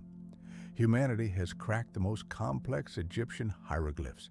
We can easily read Sumerian cuneiform. Why do these writing systems remain such an impenetrable fortress for us? Perhaps it's because we're picking the wrong key. We desperately try to find their equivalents among known languages, believing them to be simply other branches on the same tree of human communication. But what if they're not branches? What if we're looking at the very root? What if we're looking not at dozens of extinct local dialects, but at the scattered fragments of a single global proto-language? The language of that very civilization of divine teachers whose traces we've discovered all over the planet. The civilization that left us a map of ice-free Antarctica and built Göbekli Tepe. Then everything falls into place. It becomes clear why these scripts are unlike anything we know. They are older than anything we know. They are the primary source. We search these texts for prayers and harvest lists, but what if their content is completely different? What if these aren't poetry, but physics textbooks, not myths, but engineering drawings?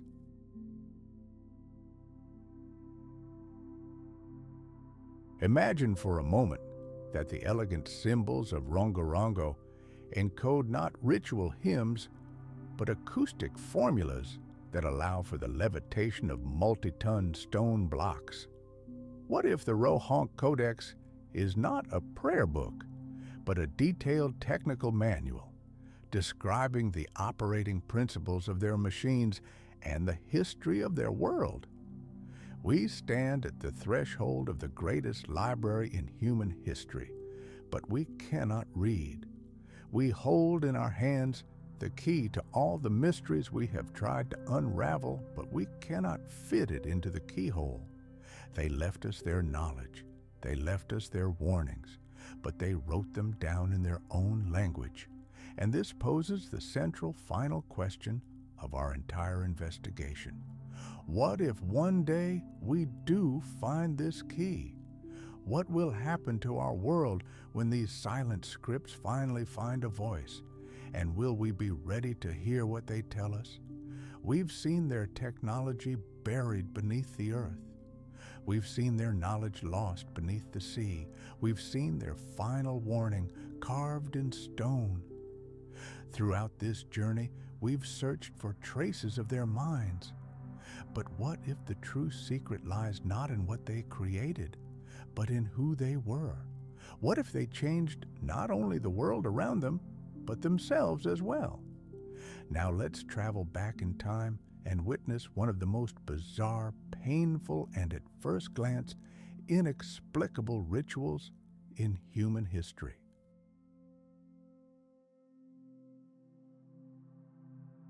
A newborn infant, the scion of the highest aristocracy, has his head tightly bandaged, clamped in a vise made of wooden plates. Year after year, while the skull bones are still soft and pliable, they become deformed, stretching unnaturally, backward and upward. Why subject your own child, the heir to power and sacred knowledge, to such a painful procedure? Modern science offers us a pragmatic explanation. It was simply a way to denote high status, a marker of elite membership. Just as a crown distinguishes a monarch and a purple robe an emperor, an elongated skull distinguished a priest or chieftain from a crowd of commoners. A practice intended to visually cement their divine right to rule. But when we look closely at the bones themselves, they begin to tell a completely different story. First, geography. This custom isn't a local quirk of a single tribe. We find these anomalous skulls all over the globe, in Peru and Mexico, Malta and Egypt, Siberia and the Caucasus.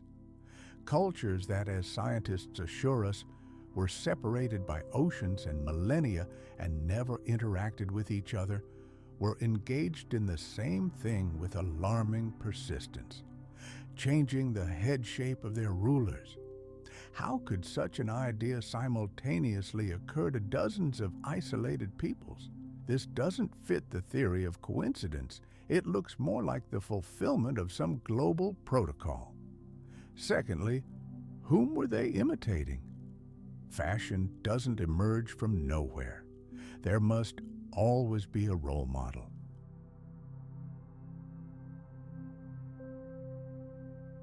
We remember the legends of the bearded teachers who came from overseas, of Viracocha and Oan.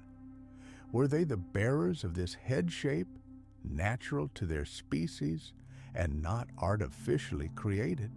And wasn't this agonizing deformation a desperate attempt by their descendants to preserve their divine appearance as the genes of the teachers began to dissolve into the human population?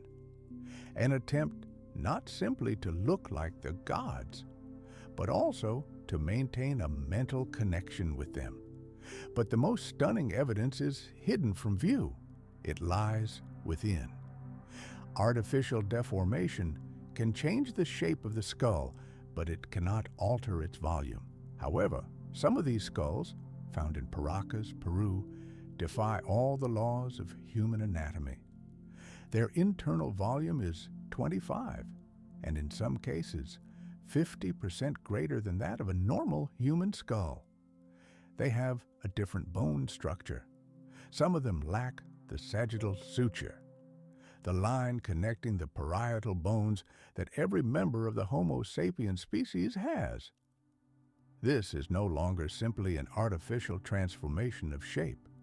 We are witnessing a different biology. What if the purpose of this procedure was not cosmetic, but functional? What if changing the shape of the skull directly affected brain function? Our brains are incredibly plastic. Altering pressure on certain areas, especially in adolescence, could stimulate some functions and suppress others.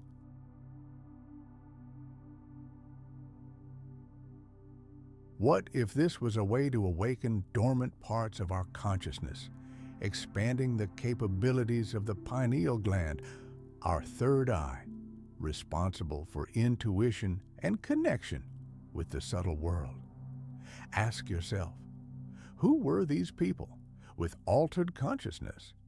Priests, rulers, keepers of ancient knowledge, those whose job it was to understand the language of the stars, comprehend the laws of the universe, and perhaps control complex technologies based on sound and vibration.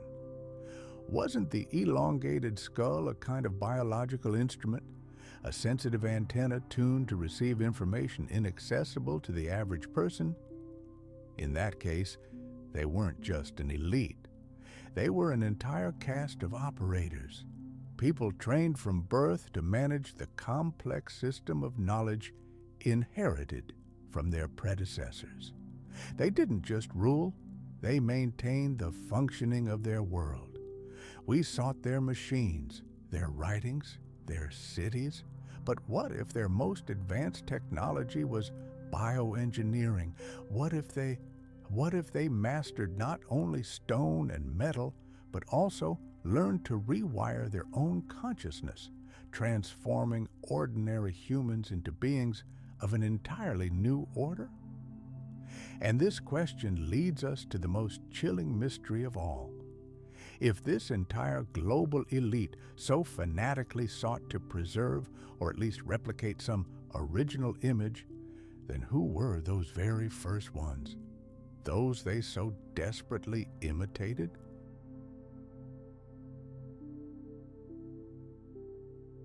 Were they simply another branch of the human tree wiped off the face of the earth by a global catastrophe? Or does their true origin conceal a secret far more ancient, incomprehensible, and alien to our understanding than we can even imagine? We sought to find traces of their genius in worked stone and smelted bronze, in the perfect geometry of megaliths and the astronomical precision of their calendars. We saw how they reshaped the face of the planet itself and perhaps even tampered with their own biology. We sought out their workshops, their repositories of knowledge, their incredible mechanisms. But what if the greatest technology of the ancients was not external, but hidden within? What if their most important, most perfect instrument was human consciousness itself? We are told that ancient shamans, priests, and mystics were merely representatives of a primitive, pre-scientific era. They used psychoactive plants, entered trances to the rhythmic beat of drums, or underwent rigorous ascetic practices to achieve altered states of consciousness. The visions they experienced, the conversations with spirits, the journeys to other worlds, all of this, we are told, was merely the chaotic firing of neurons, the result of a biochemical storm in the brain. Vivid but completely meaningless hallucinations that the primitive mind mistakenly accepted as genuine reality. This picture appears logical and complete, but it is missing one crucial detail.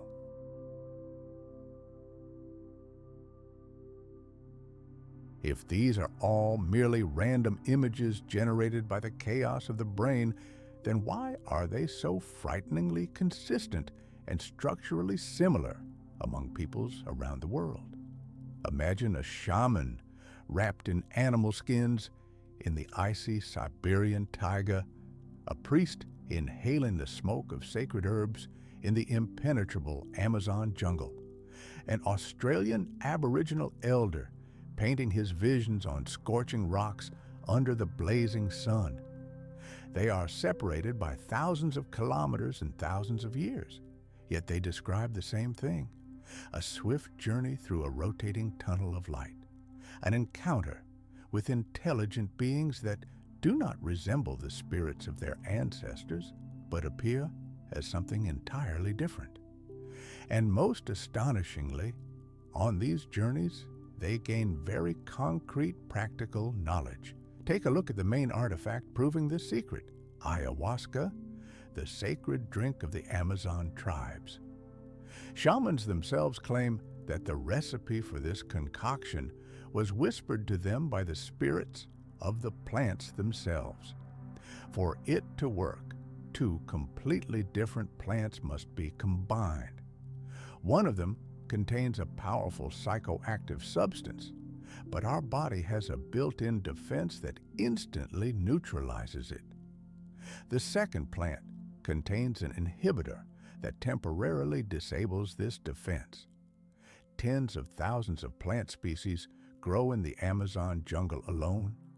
What are the odds of simply trying out combinations of leaves, roots, and vines and stumbling upon this one-of-a-kind pair?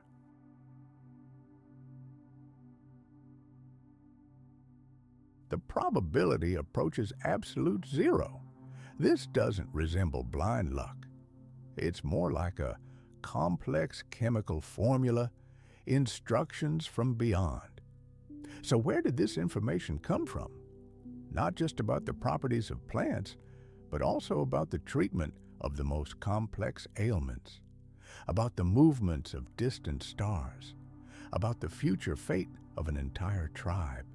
What if the spirit world isn't a hallucination at all? What if it's a real information field, a kind of universal data library, and the human brain, with the right tuning, is capable of tapping into it? We saw traces of incredible astronomical knowledge in Göbekli Tepe and in the design of the pyramids. We searched in vain for their observatories and ancient computers. But what if the ancients' main telescope was aimed not into space, but deep within? What if a shaman in a deep trance could receive information not through prolonged stargazing, but through a direct information connection? In that case, this entire ancient culture isn't just primitive superstition, but highly sophisticated neurotechnology. Rituals, sacred chants, and strict diets aren't witchcraft, but rather safety protocols and methods for fine-tuning an instrument. And the shaman himself isn't just a sorcerer. He's a neuronaut, a fearless explorer of the inner cosmos, capable of traveling to the most remote corners of the universe without leaving his humble hut.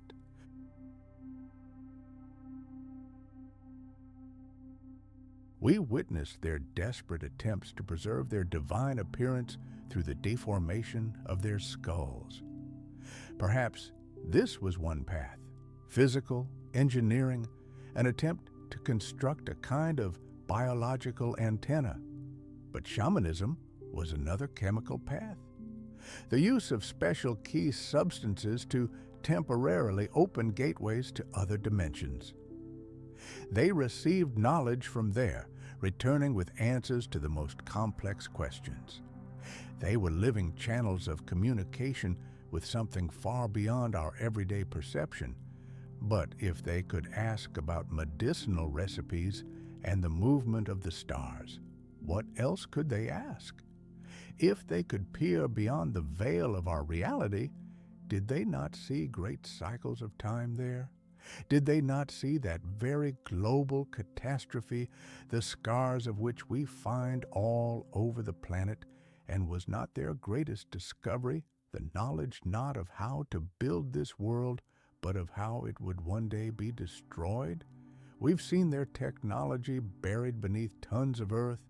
We've seen their knowledge lost in the depths of the sea. We've seen their final warning carved in stone.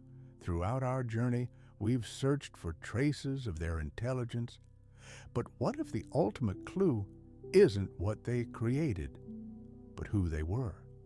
What if they changed not only the world around them, but human nature itself?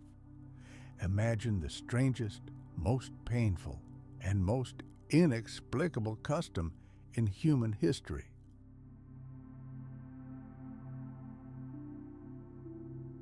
Immediately after birth, a baby belonging to the highest caste, the elite, has his head tightly bandaged, clamped between wooden plates.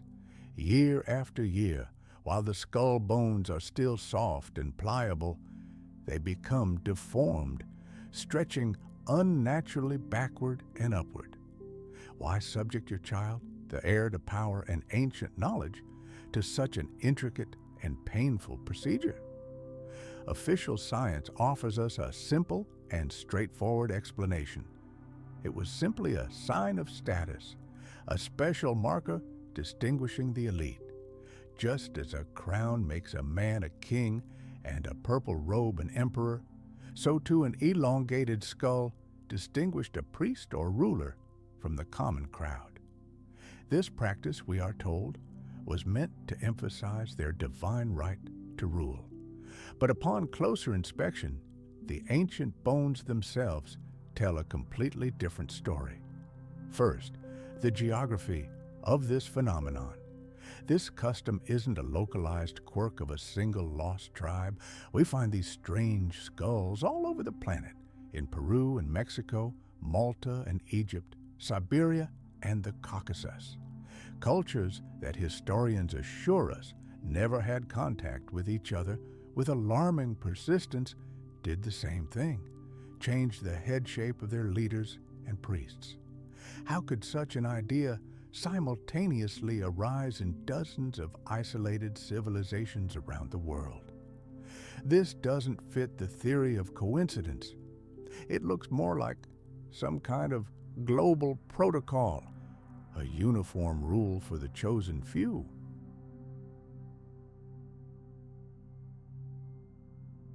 Secondly, the question arises, who were they copying? Fashion never emerges from nowhere. There is always a primary source, a role model. We recall the ancient myths of bearded teachers who came from overseas, of Viracocha and the Oana. Were they the bearers of this head shape, natural to them, not artificially created? And was this agonizing process of deformation a desperate attempt by their descendants to preserve their divine appearance as the genes of the great teachers began to dissolve into the general human population? An attempt not simply to look like the gods, but also to preserve some lost connection with them. But the most stunning evidence for this theory lies not on the outside, but within. Artificial deformation can change the shape of the skull, but it cannot alter its internal volume. However, some of these skulls, found in Paracas, Peru, completely defy the laws of anatomy. Their internal volume is 25, and in some cases, 50% greater than that of modern humans. They have a completely different bone structure. Some of them lack the sagittal suture, the line that connects the parietal bones and is present in absolutely every member of the Homo sapiens species. This is no longer just a deformation. These are signs of an entirely different biology. What if the purpose of this procedure was not cosmetic, but functional? What if changing the shape of the skull directly affected the functioning of the brain itself? Our brain is incredibly plastic.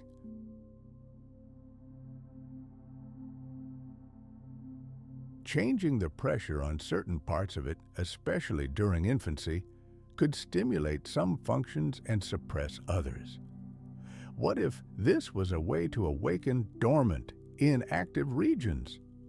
To expand the capabilities of the pineal gland, our so-called third eye, which according to many ancient teachings is responsible for intuition and connection with the subtle worlds. Ask yourself, who were these people with altered consciousness? Priests, rulers, keepers of knowledge, those whose job it was to understand the language of the stars, comprehend the laws of the universe, and perhaps control complex technologies based on sound and vibration. Wasn't this elongated skull a kind of biological instrument? An antenna, perfectly tuned to receive information inaccessible to the average person? Then they weren't just an elite. They were a caste of operators, people who were trained from birth to manage the complex system of knowledge inherited from their predecessors. They didn't just rule, they maintained the functioning of the world itself. We searched for their machines, their texts, their cities. What if their most advanced technology was bioengineering? What if they learned to modify their own minds transforming humans into something more. And this brings us back to the most troubling question. If this global elite was so desperate to preserve or recreate some primordial form, then who were those first ones? Those they imitated?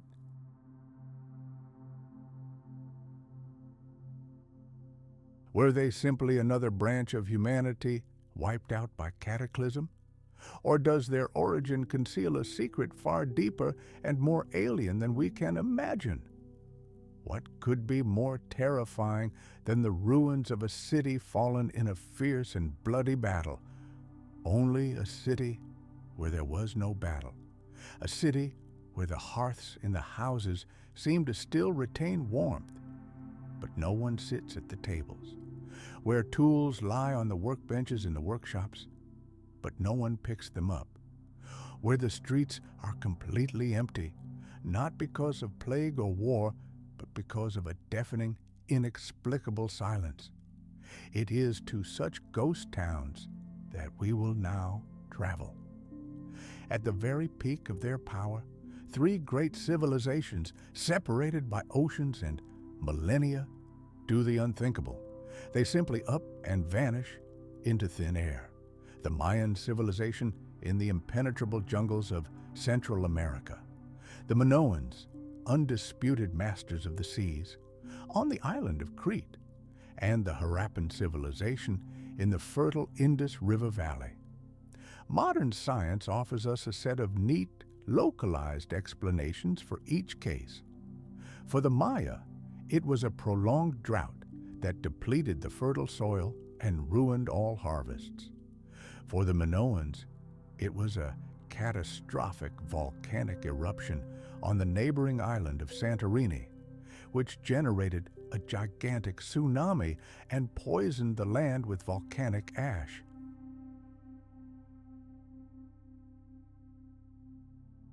For the Harappan civilization, it was the shifting courses of great rivers and a dramatic climate change that transformed a flourishing valley into a lifeless desert. Each has its own explanation, rational, logical, and perfectly understandable. The theory seems very convenient, but it ignores one extremely inconvenient fact. All these neat explanations crumble to dust at the first encounter with archaeological data. Take a look at, we're told of a great drought, but what emerges before our eyes is a completely different picture. A brilliant system of artificial lakes, ramified canals, and deep underground reservoirs. Could the people who built the grandiose Tikal and the mysterious Palenque, the people who calculated the orbits of the planets with almost supernatural precision, have been completely defenseless against the vagaries of the weather? And the main question, why did they abandon not only the sun-baked lands, but also the thriving cities that stood on the shores of full-flowing lakes? Let's move on to the Minoans. Yes, the volcanic eruption on Santorini was an event of apocalyptic proportions, but it incinerated only part of their great maritime empire. Why, then, were the luxurious palaces on Crete itself, untouched by the elements, deserted? Why didn't this people of daring seafarers, whose ships were masters of the Mediterranean, attempt to resettle and rebuild their empire on new shores?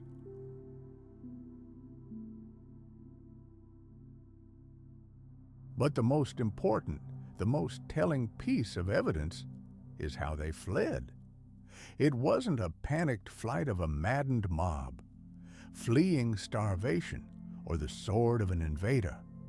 Their cities weren't set ablaze, and no piles of skeletons littered the cobbled streets, evidence of a deadly epidemic.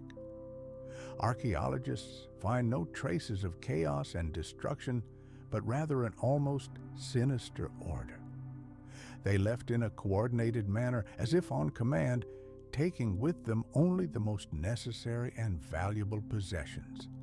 But they left their homes, their shrines, and their majestic monuments untouched, as if they knew for certain they would never return.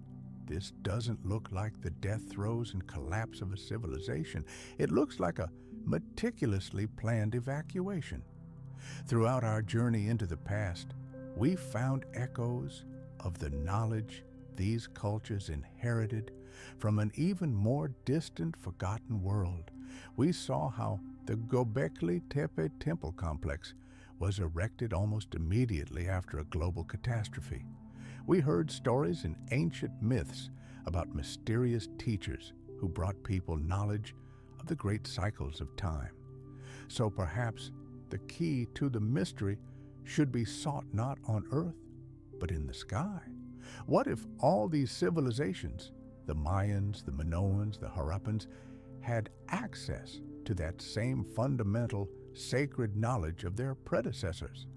Knowledge not about how to build stone cities, but about when the time had come to abandon them.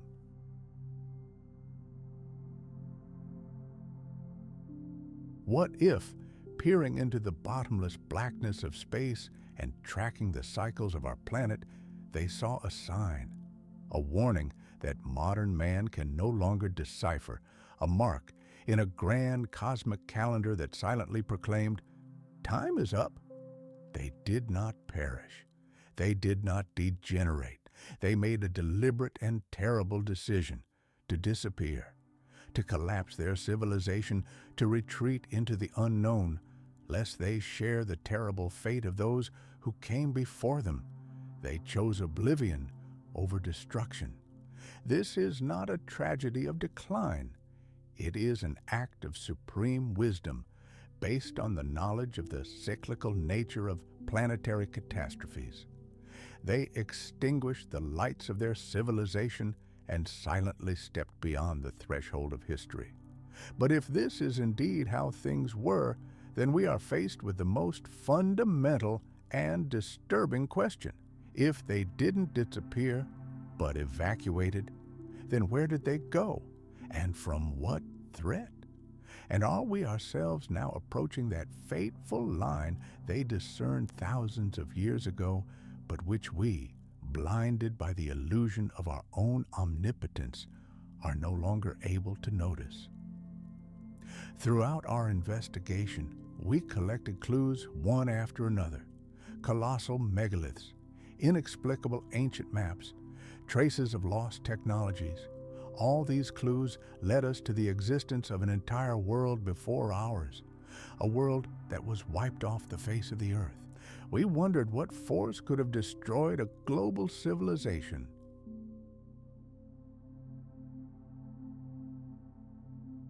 Today, we stop searching for its traces. Today, we begin the hunt for its killer.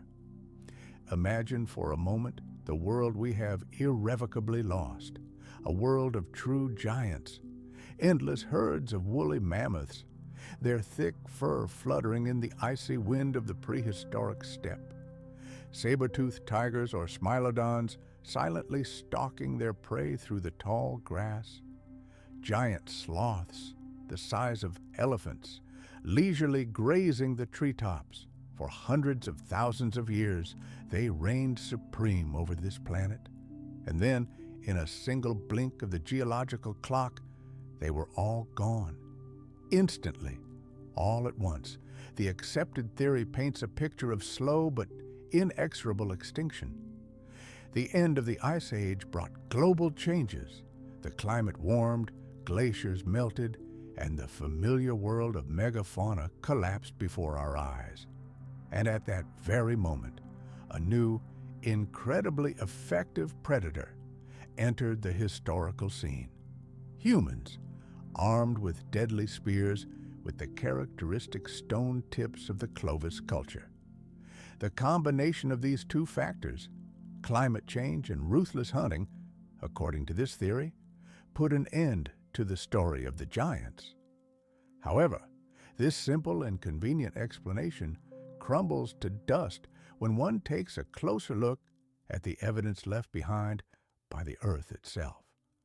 Across the globe, from the vast expanses of North America to Europe and frigid Siberia, geologists are finding a strange and ominous marker.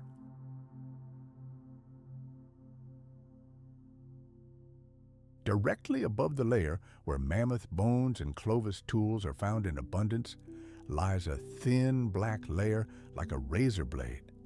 Scientists call it the black mat. It's a layer of pure soot and coal.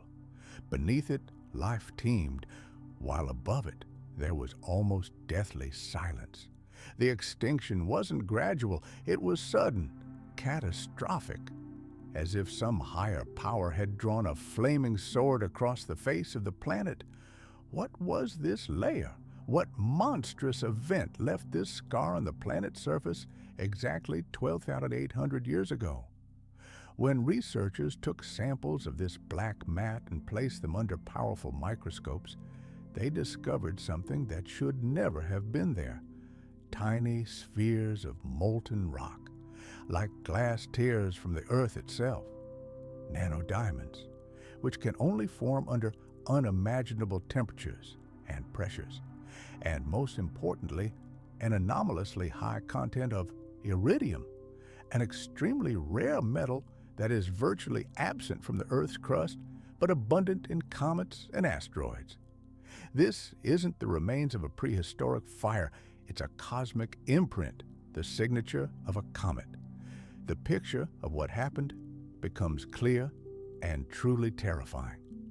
Approximately 12,800 years ago, a giant comet, or a swarm of its fragments, entered our planet's atmosphere. The shock wave, thousands of times more powerful than humanity's entire nuclear arsenal, generated a firestorm that swept across entire continents, incinerating all life in its path.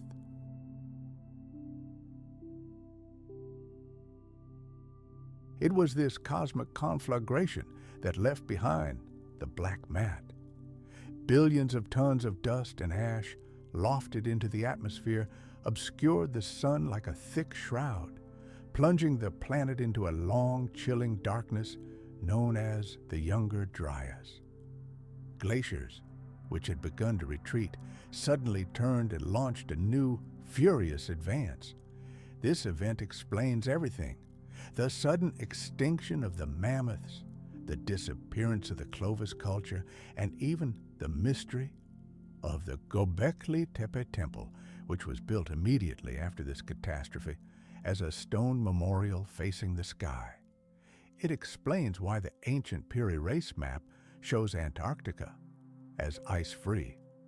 Before this impact, the planet's climate was completely different. We've found the cause. Fire that fell from the heavens, physical proof of that very great cataclysm, whispered about in the myths and legends of all the world's peoples. Myths of a flood, of a rain of fire, of the destruction of previous humanity. But if this blow was so powerful that it wiped the giants of the animal kingdom from the face of the earth, then what did it do to that highly advanced civilization whose ghostly legacy we seek? That civilization that erected pyramids, moved multi-ton megaliths, and drew maps of the world. Could it have survived an apocalypse of such magnitude? We've found a crime scene, and it encompasses the entire planet. We've found the murder weapon, and it fell from the stars. But this raises the most fundamental question.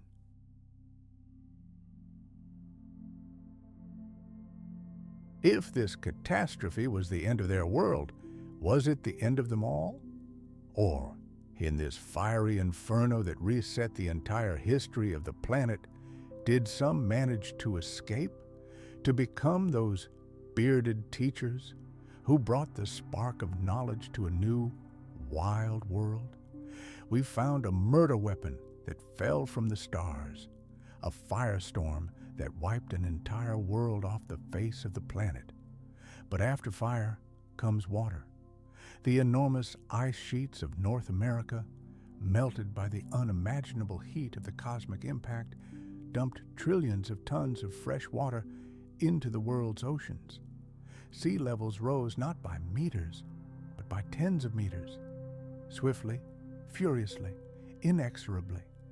The tales of the Great Flood, which we tend to dismiss as fairy tales, are in fact breaking news from the distant past. But if the flood was real, then where are its main evidence? The sunken cities. Where is the legendary Atlantis? We are told that it is merely a beautiful legend, fertile ground for science fiction writers and dreamers, and that in reality there is not a single piece of material evidence of the existence of entire sunken civilizations. It would seem that the mystery is solved, but academic science prefers to remain silent about the extremely inconvenient discoveries that have been recovered from the ocean floor for decades, hiding them from the public eye. Discoveries that prove that we live on a planet suffering from amnesia, and its most important memories are hidden beneath the water.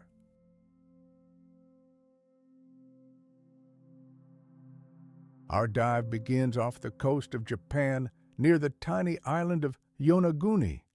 Here, at a depth of 25 meters, lies something that defies all existing geological theories. A monolithic rock, clearly carved by human hands.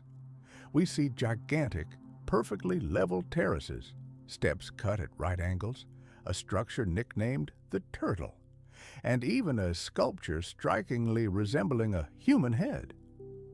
The cautious voices of geologists tell us it's just a trick of nature, the result of erosion and earthquakes. But let's consider for a moment, what natural force can carve perfect right angles into sandstone? What erosion creates symmetrical terraces and paves roads? The Yonaguni stones literally scream of their man-made origin. And most importantly, geologists confirm that the last time this monument stood above the water surface was over 10,000 years ago, long before the official dawn of civilization in this region. From the shores of Japan, we travel to the other side of Asia, to the Gulf of Combay, off the coast of India. In 2002, sonar scanning the seabed for industrial pollution detected something unimaginable. At a depth of 40 meters lay the ruins of a gigantic city. Clean, straight streets, the foundations of enormous buildings, the remains of stone dams. The ancient metropolis stretched for 9 kilometers. Artifacts were recovered from the seabed, fragments of pottery, jewelry, and even human remains.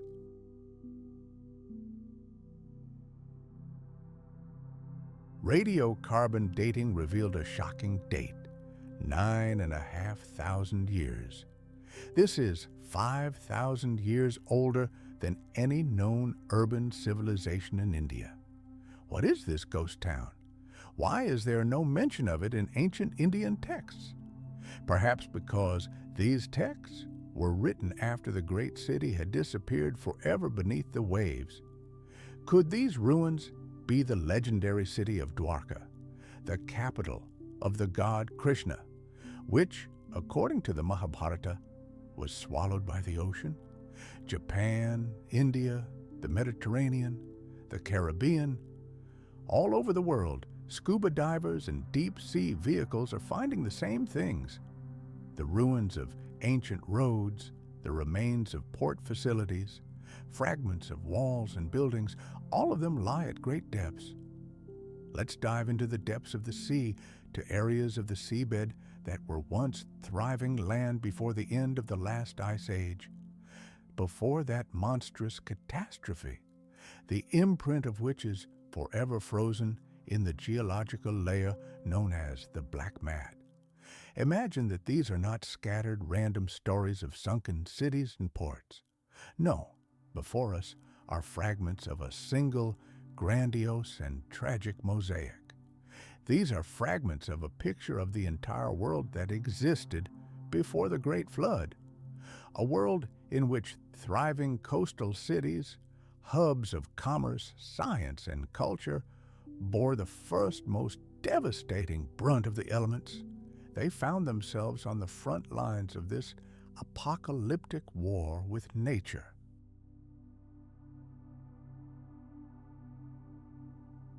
Enormous waves wiped them off the face of the earth, buried them under tens of meters of water, and with them the very memory of their existence vanished into oblivion. Today, we persistently search for traces of this great ancient civilization on dry land, sifting through the dust of the ruins that were fortunate enough to survive that cataclysm. But what if all our searching is in the wrong place? What if the most majestic, the most advanced, and the most powerful centers of their world now rest in eternal darkness at the bottom of the ocean? What if all these pyramids, all these megalithic structures that we study with such trepidation, are merely remote outposts hastily erected by a handful of survivors, and their true capitals, the true centers of their power and arcane knowledge, lie in silent darkness, patiently awaiting the hour when we finally muster the courage to find them? We have discovered their mass graves, flooded with water. We stand on the shores of a boundless ocean which reliably conceals the greatest archaeological mystery in the history of mankind. And this raises the most fundamental, most disturbing question. If their cities were drowned in the waves, does that mean that absolutely everything was destroyed along with them? Or did some manage to escape the clutches of the approaching tsunami, to carry to the shores of our new world not only their lives, but also priceless knowledge of the world that came before us?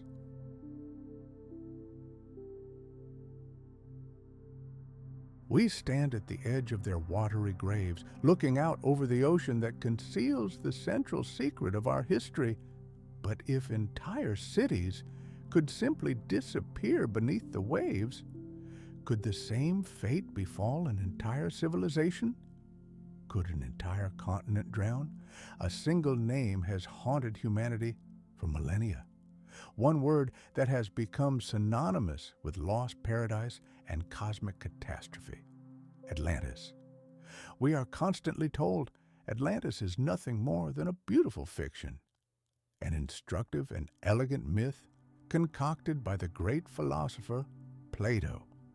In his famous dialogues, he truly described an incredibly powerful island nation that, for its hubris and ambition, was cruelly punished by the gods and swallowed by the sea in just one day and one nightmarish night.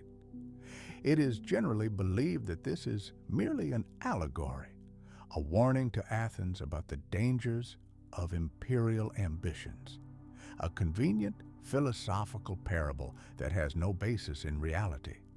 But one only has to look more closely at Plato's own words, and they begin to tell a completely different story. Let's start with the source. Plato never claimed that this was his own creation. On the contrary, he meticulously traces the entire chain of transmission of this story back to his ancestor, the great Athenian sage Solon. He, in turn, heard it from Egyptian priests in the temple of Sais. And the priests didn't simply tell him a tale.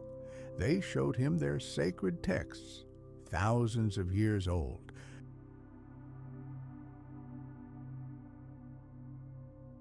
Let us ask ourselves, why would the greatest philosopher of antiquity, for whom truth was above all else, invent such a complex and essentially false genealogy for a mere fable? Now let's get down to the details. The description of Atlantis is devoid of any poetic vagueness or metaphor. It's a dry, almost engineering report, a capital with concentric rings of land and water, connected by a complex system of bridges and canals, palaces clad in the mysterious metal orichalcum, a powerful fleet and a vast army, The precise dimensions of the plains and mountains are given. This is nothing like a parable. It's more reminiscent of an intelligence report or a detailed geographical treatise. And most importantly, the date. The priest told Solon that Atlantis had perished 9,000 years before his visit. Solon lived around 600 BC. Let's just add up the numbers. It comes out to 9,600 BC, or in modern terms, 11,600 years ago. Remember this date very well, because it was at this time that truly monstrous events unfolded on planet Earth. Giant glaciers were melting, and sea levels were rising at a catastrophic rate. And as we already know, it was then, around 12,800 years ago, that the impact from space occurred, leaving a fiery scar on the planet in the form of a layer of black mat. The date given by Plato is not a random number. It is a dead-on hit at the very epicenter of a global cataclysm that completely reset our world. Mere coincidence?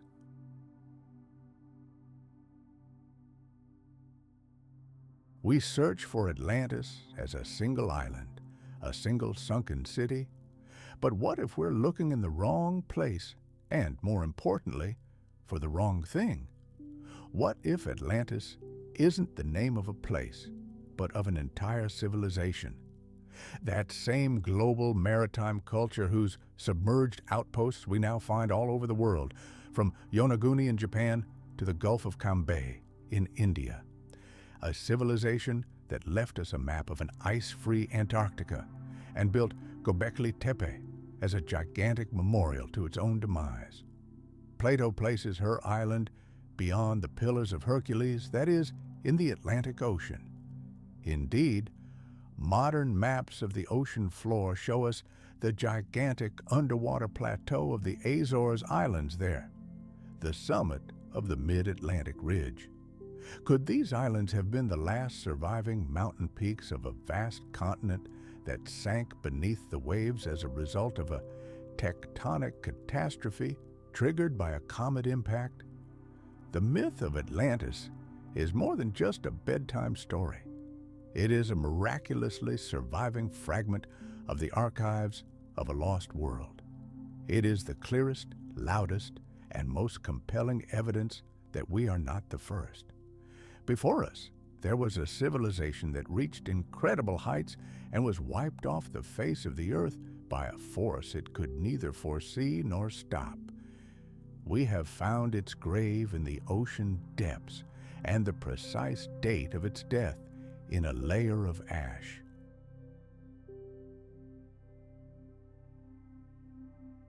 But if we now know how Atlantis perished, we face a fundamental question. What was it trying to teach us before its destruction? What knowledge, what great warning was lost with it in the roaring waves of the great flood? Death is the great leveler, the end of every story. But what if, for the civilization we seek, it wasn't the end, but merely a technical problem that could be solved? What if their greatest skill wasn't the ability to build grandiose structures, but the ability to wait for centuries and millennia in silent darkness? When we hear the word mummy, our imagination immediately conjures up images of Egypt, golden sarcophagi, linen bandages, and the rituals of the god Anubis.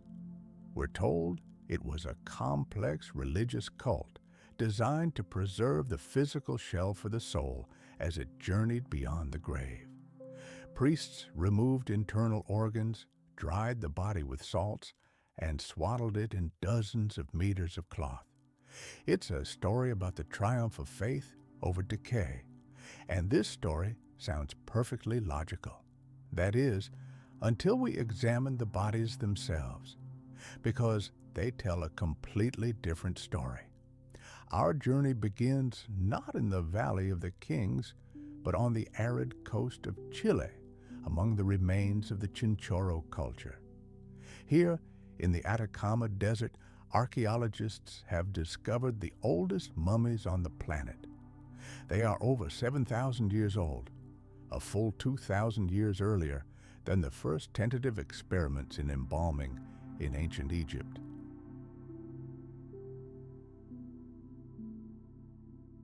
Ask yourself, how could a primitive community of fishermen and hunters with no knowledge of agriculture or the potter's wheel have developed a sophisticated mummification technology long before the rise of great empires? A technology that, as in the case of Göbekli Tepe, seems to appear out of nowhere, already in its most perfect form. But even this pales in comparison to the mystery that the Chinese land holds. In 1971, the tomb of the aristocrat Xin Jue, or Lady Di, who died over 2,000 years ago, was opened. What scientists discovered inside did not resemble a mummy. It was a body.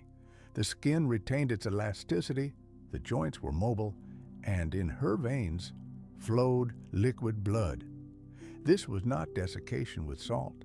This was not embalming. This was a level of preservation that our modern science cannot duplicate even today. Lady Di's body rested in 20 layers of silk and 4 nested sarcophagi, immersed in an unknown reddish liquid, which protected it from the ravages of time. What was this composition?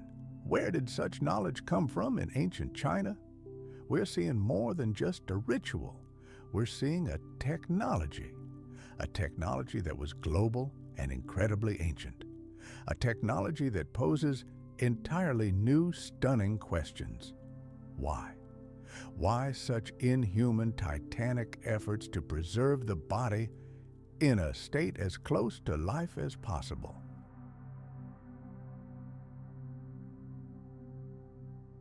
If simply preserving one's appearance was enough for the soul's journey to the afterlife, why was liquid blood and elastic skin necessary? What if the goal wasn't metaphysical, but purely biological? We know they faced a global catastrophe. They watched their world crumble. What does a high-tech civilization do when faced with imminent destruction? It tries to save what's most valuable, not gold or artifacts, but life itself, its genetic code. Were these chemical sarcophagi a kind of Noah's Ark for DNA? A way to create a bank of genetic material that could survive millennia of chaos and await the moment when the planet becomes habitable again? But what if they were trying to preserve something more than just genes? We've seen them seek to alter and expand consciousness through cranial bioengineering or shamanic neurotechnology. What if they believed that consciousness, memory, and personality itself were information that could be preserved in a perfectly prepared biological carrier?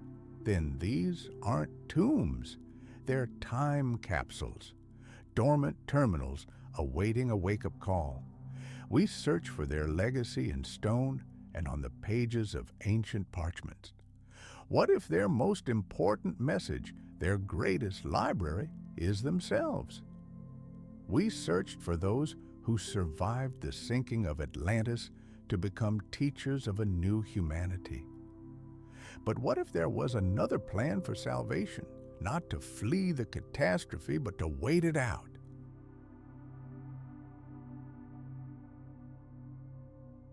To plunge into a deep sleep, protected not by thick stone, but by knowledge of higher chemistry, and one day awaken in a world we now call our own.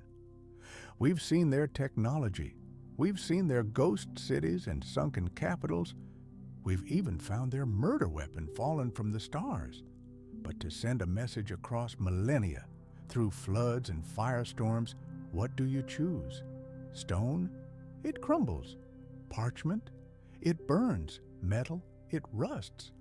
Languages die and entire empires crumble to dust. There is only one language there exists a language that knows no aging, a language that endures millennia because it describes not human passions, but the very essence of the universe. This is the universal code of the universe, the language of numbers. It is generally accepted that the great architects of antiquity were more virtuoso artisans than theoretical scientists. They, we are told, were ignorant of higher mathematics. Their arsenal consisted only of primitive tools, a simple rope with knots tied to it for measurements, a simple plumb line, and, of course, the keen, trained eye of a master. And the incredible harmony we see in their creations is not the fruit of complex calculations, but the result of centuries-old traditions and brilliant intuition. If today, armed with modern knowledge, we discover the greatest mathematical constants in the proportions of ancient temples and pyramids, we are told that this is merely a play of chance.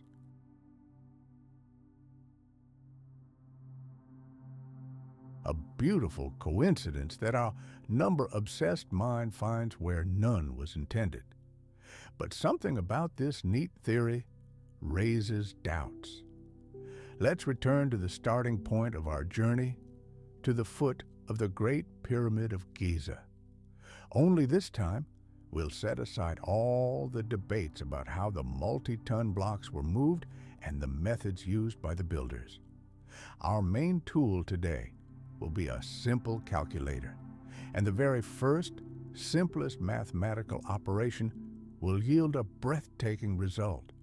Let's take the official, scientifically recognized height of the Great Pyramid of Giza, 146 6/10 meters. Now let's measure the perimeter of its base. It's 921.5 meters. Now let's divide the perimeter by twice the height. The result is 3.14. Yes, that's pi, calculated with astonishing accuracy down to thousandths. That same fundamental constant that describes the ratio of the circumference of any circle to its diameter.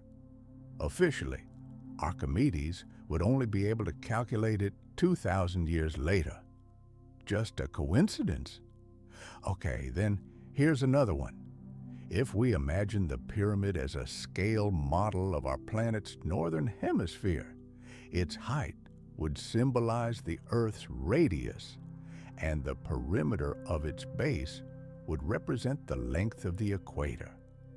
The proportions of the Great Pyramid of Giza precisely replicate those of our planet at a scale of 1 part 43,200. Another coincidence?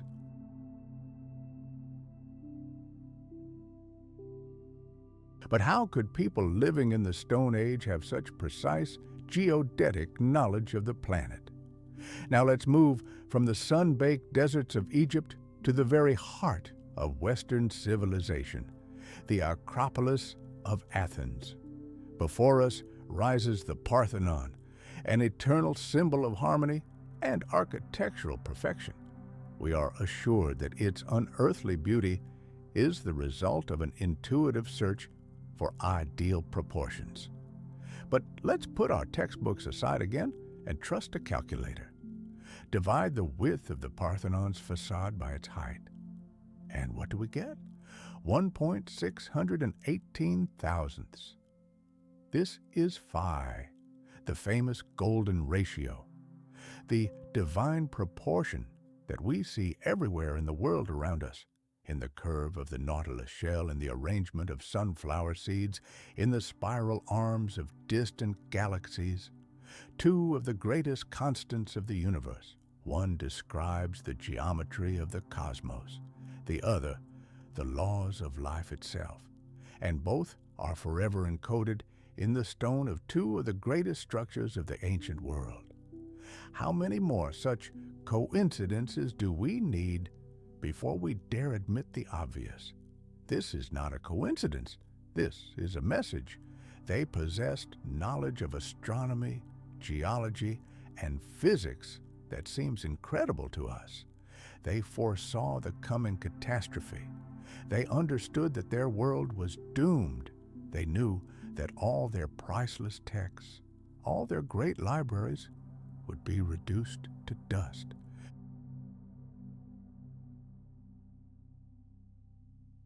And so they decided to leave us a backup copy of their knowledge, an eternal archive, carved in the most durable material on the planet, stone. They spoke to us not in ancient Egyptian or Greek, which might have been forgotten. They addressed us in the universal language of mathematics, firmly convinced of one thing: any civilization that reached a high enough level of development to simply measure their creations would inevitably discover these constants. And then it would understand that before it was not just a pile of stones, but a handshake extended across the abyss of time. They proved to us that they were here. They proved their knowledge was equal to ours and perhaps even superior in some ways. They made contact.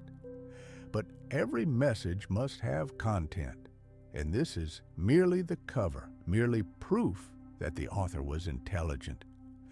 But if pi and phi are merely letters of their alphabet, then what word, what phrase, what warning did they inscribe in this language across the face of our entire planet? We have learned to recognize their letters, but are we ready to read the message itself? We searched for traces of our ancestors in 12,000-year-old ruins.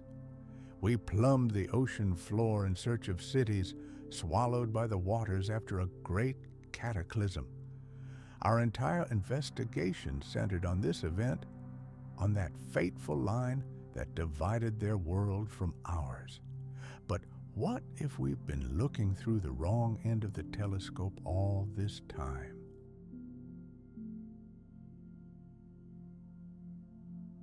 What if the greatest mystery lies not in a 12,000-year-old past, but in a past hundreds of millions old? We're told that the history of intelligent life on Earth is a short, straight line. Billions of years of cosmic silence, and only very recently, by the standards of the universe, did the first hominids appear on the scene. The Stone Age, the Bronze Age, the Iron Age, a slow, agonizing ascent from a primitive hand axe to a glittering skyscraper.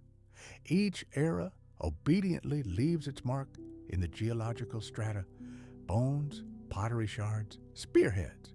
The picture seems perfectly clear, consistent, and brooking no anomalies.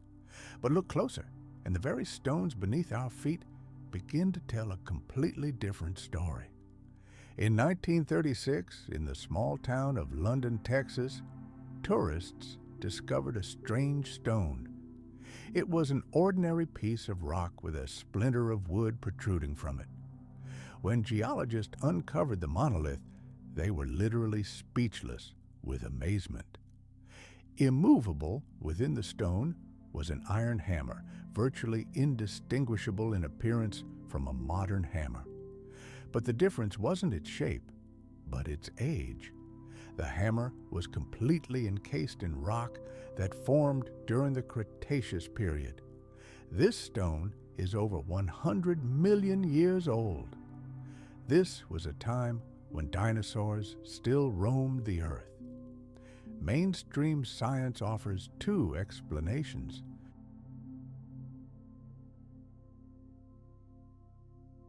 Either it was an extremely skillful forgery, or the hammer accidentally fell into a crevice, and the clay around it quickly hardened. But analysis of the metal revealed something incredible: iron of 96.6% purity, with an unusually high chlorine content and a complete absence of carbon. We are unable to produce such an alloy even with our current technology. The wooden handle didn't just fossilize, it began to turn into coal, a process that takes millions of years.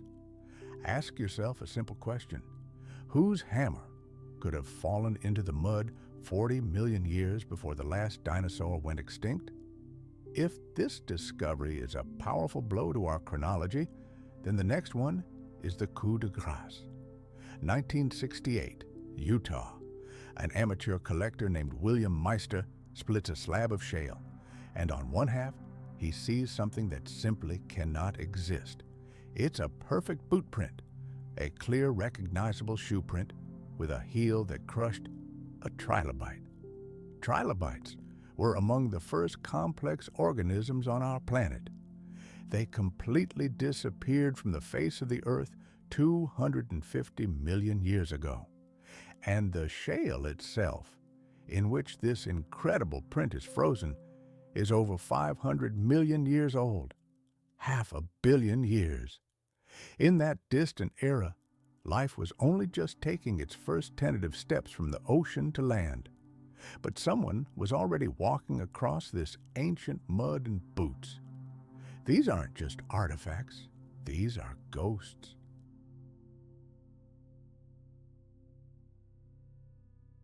Ghosts of civilization so ancient that no pyramids or cities remain. Only the odd surviving tool or a careless trace left in the mud. They prove that history is not a straight line, but rather a cycle. That there were others here before us. Our entire investigation has been devoted to a civilization that perished 12,000 years ago. But these discoveries scream at us that that civilization may not have been the first, or even the second. They hint at a vast abyss of time in which intelligent life could have risen and fallen again and again, the geological ages erasing its traces like a wave erases an inscription in the sand. We've searched for Atlantis for so long, but what if it's only the latest, the most recent loss? What if we live in a vast graveyard of worlds, and every layer of stone beneath our feet is a tombstone on the grave of a civilization we'll never know about again? If so, is our very existence just another brief loop in this endless cycle of rises and falls, governed by some unknown and merciless law? We've pieced together clues scattered across the globe. Stone blocks the weight of a locomotive, maps depicting non-existent continents, machines that were 1/500 years ahead of their time. Each of these anomalies challenges the official version of history. But what if we look at them not individually, but as a whole? What if we assemble these disparate pieces of the puzzle into a single, unified picture? Then we are faced with the ultimate paradox.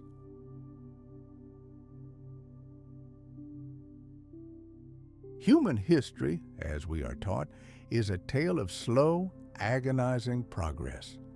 From a crude stone axe to a copper chisel, from a clay tablet to the first alphabet, from a primitive hut made of branches to a city of baked bricks, step by step, century by century, millennium by millennium.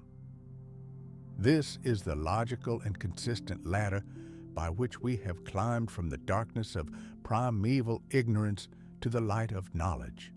This painting looks complete, but it is missing one most important detail: transitions. Look at this ladder of progress again. Entire flights are missing.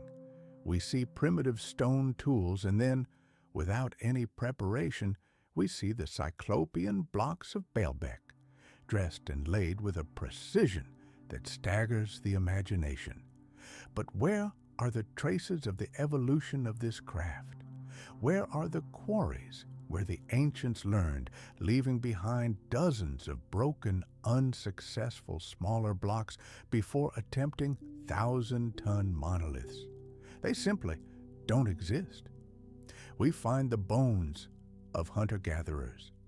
And then, at Göbekli Tepe, we see the observatory they built, designed to track the 26,000-year cycle of precession. But where are the schools where these hunters spent years studying the starry sky, passing on their complex astronomical knowledge from generation to generation? They don't exist. We see simple levers and plumb lines in the hands of ancient people.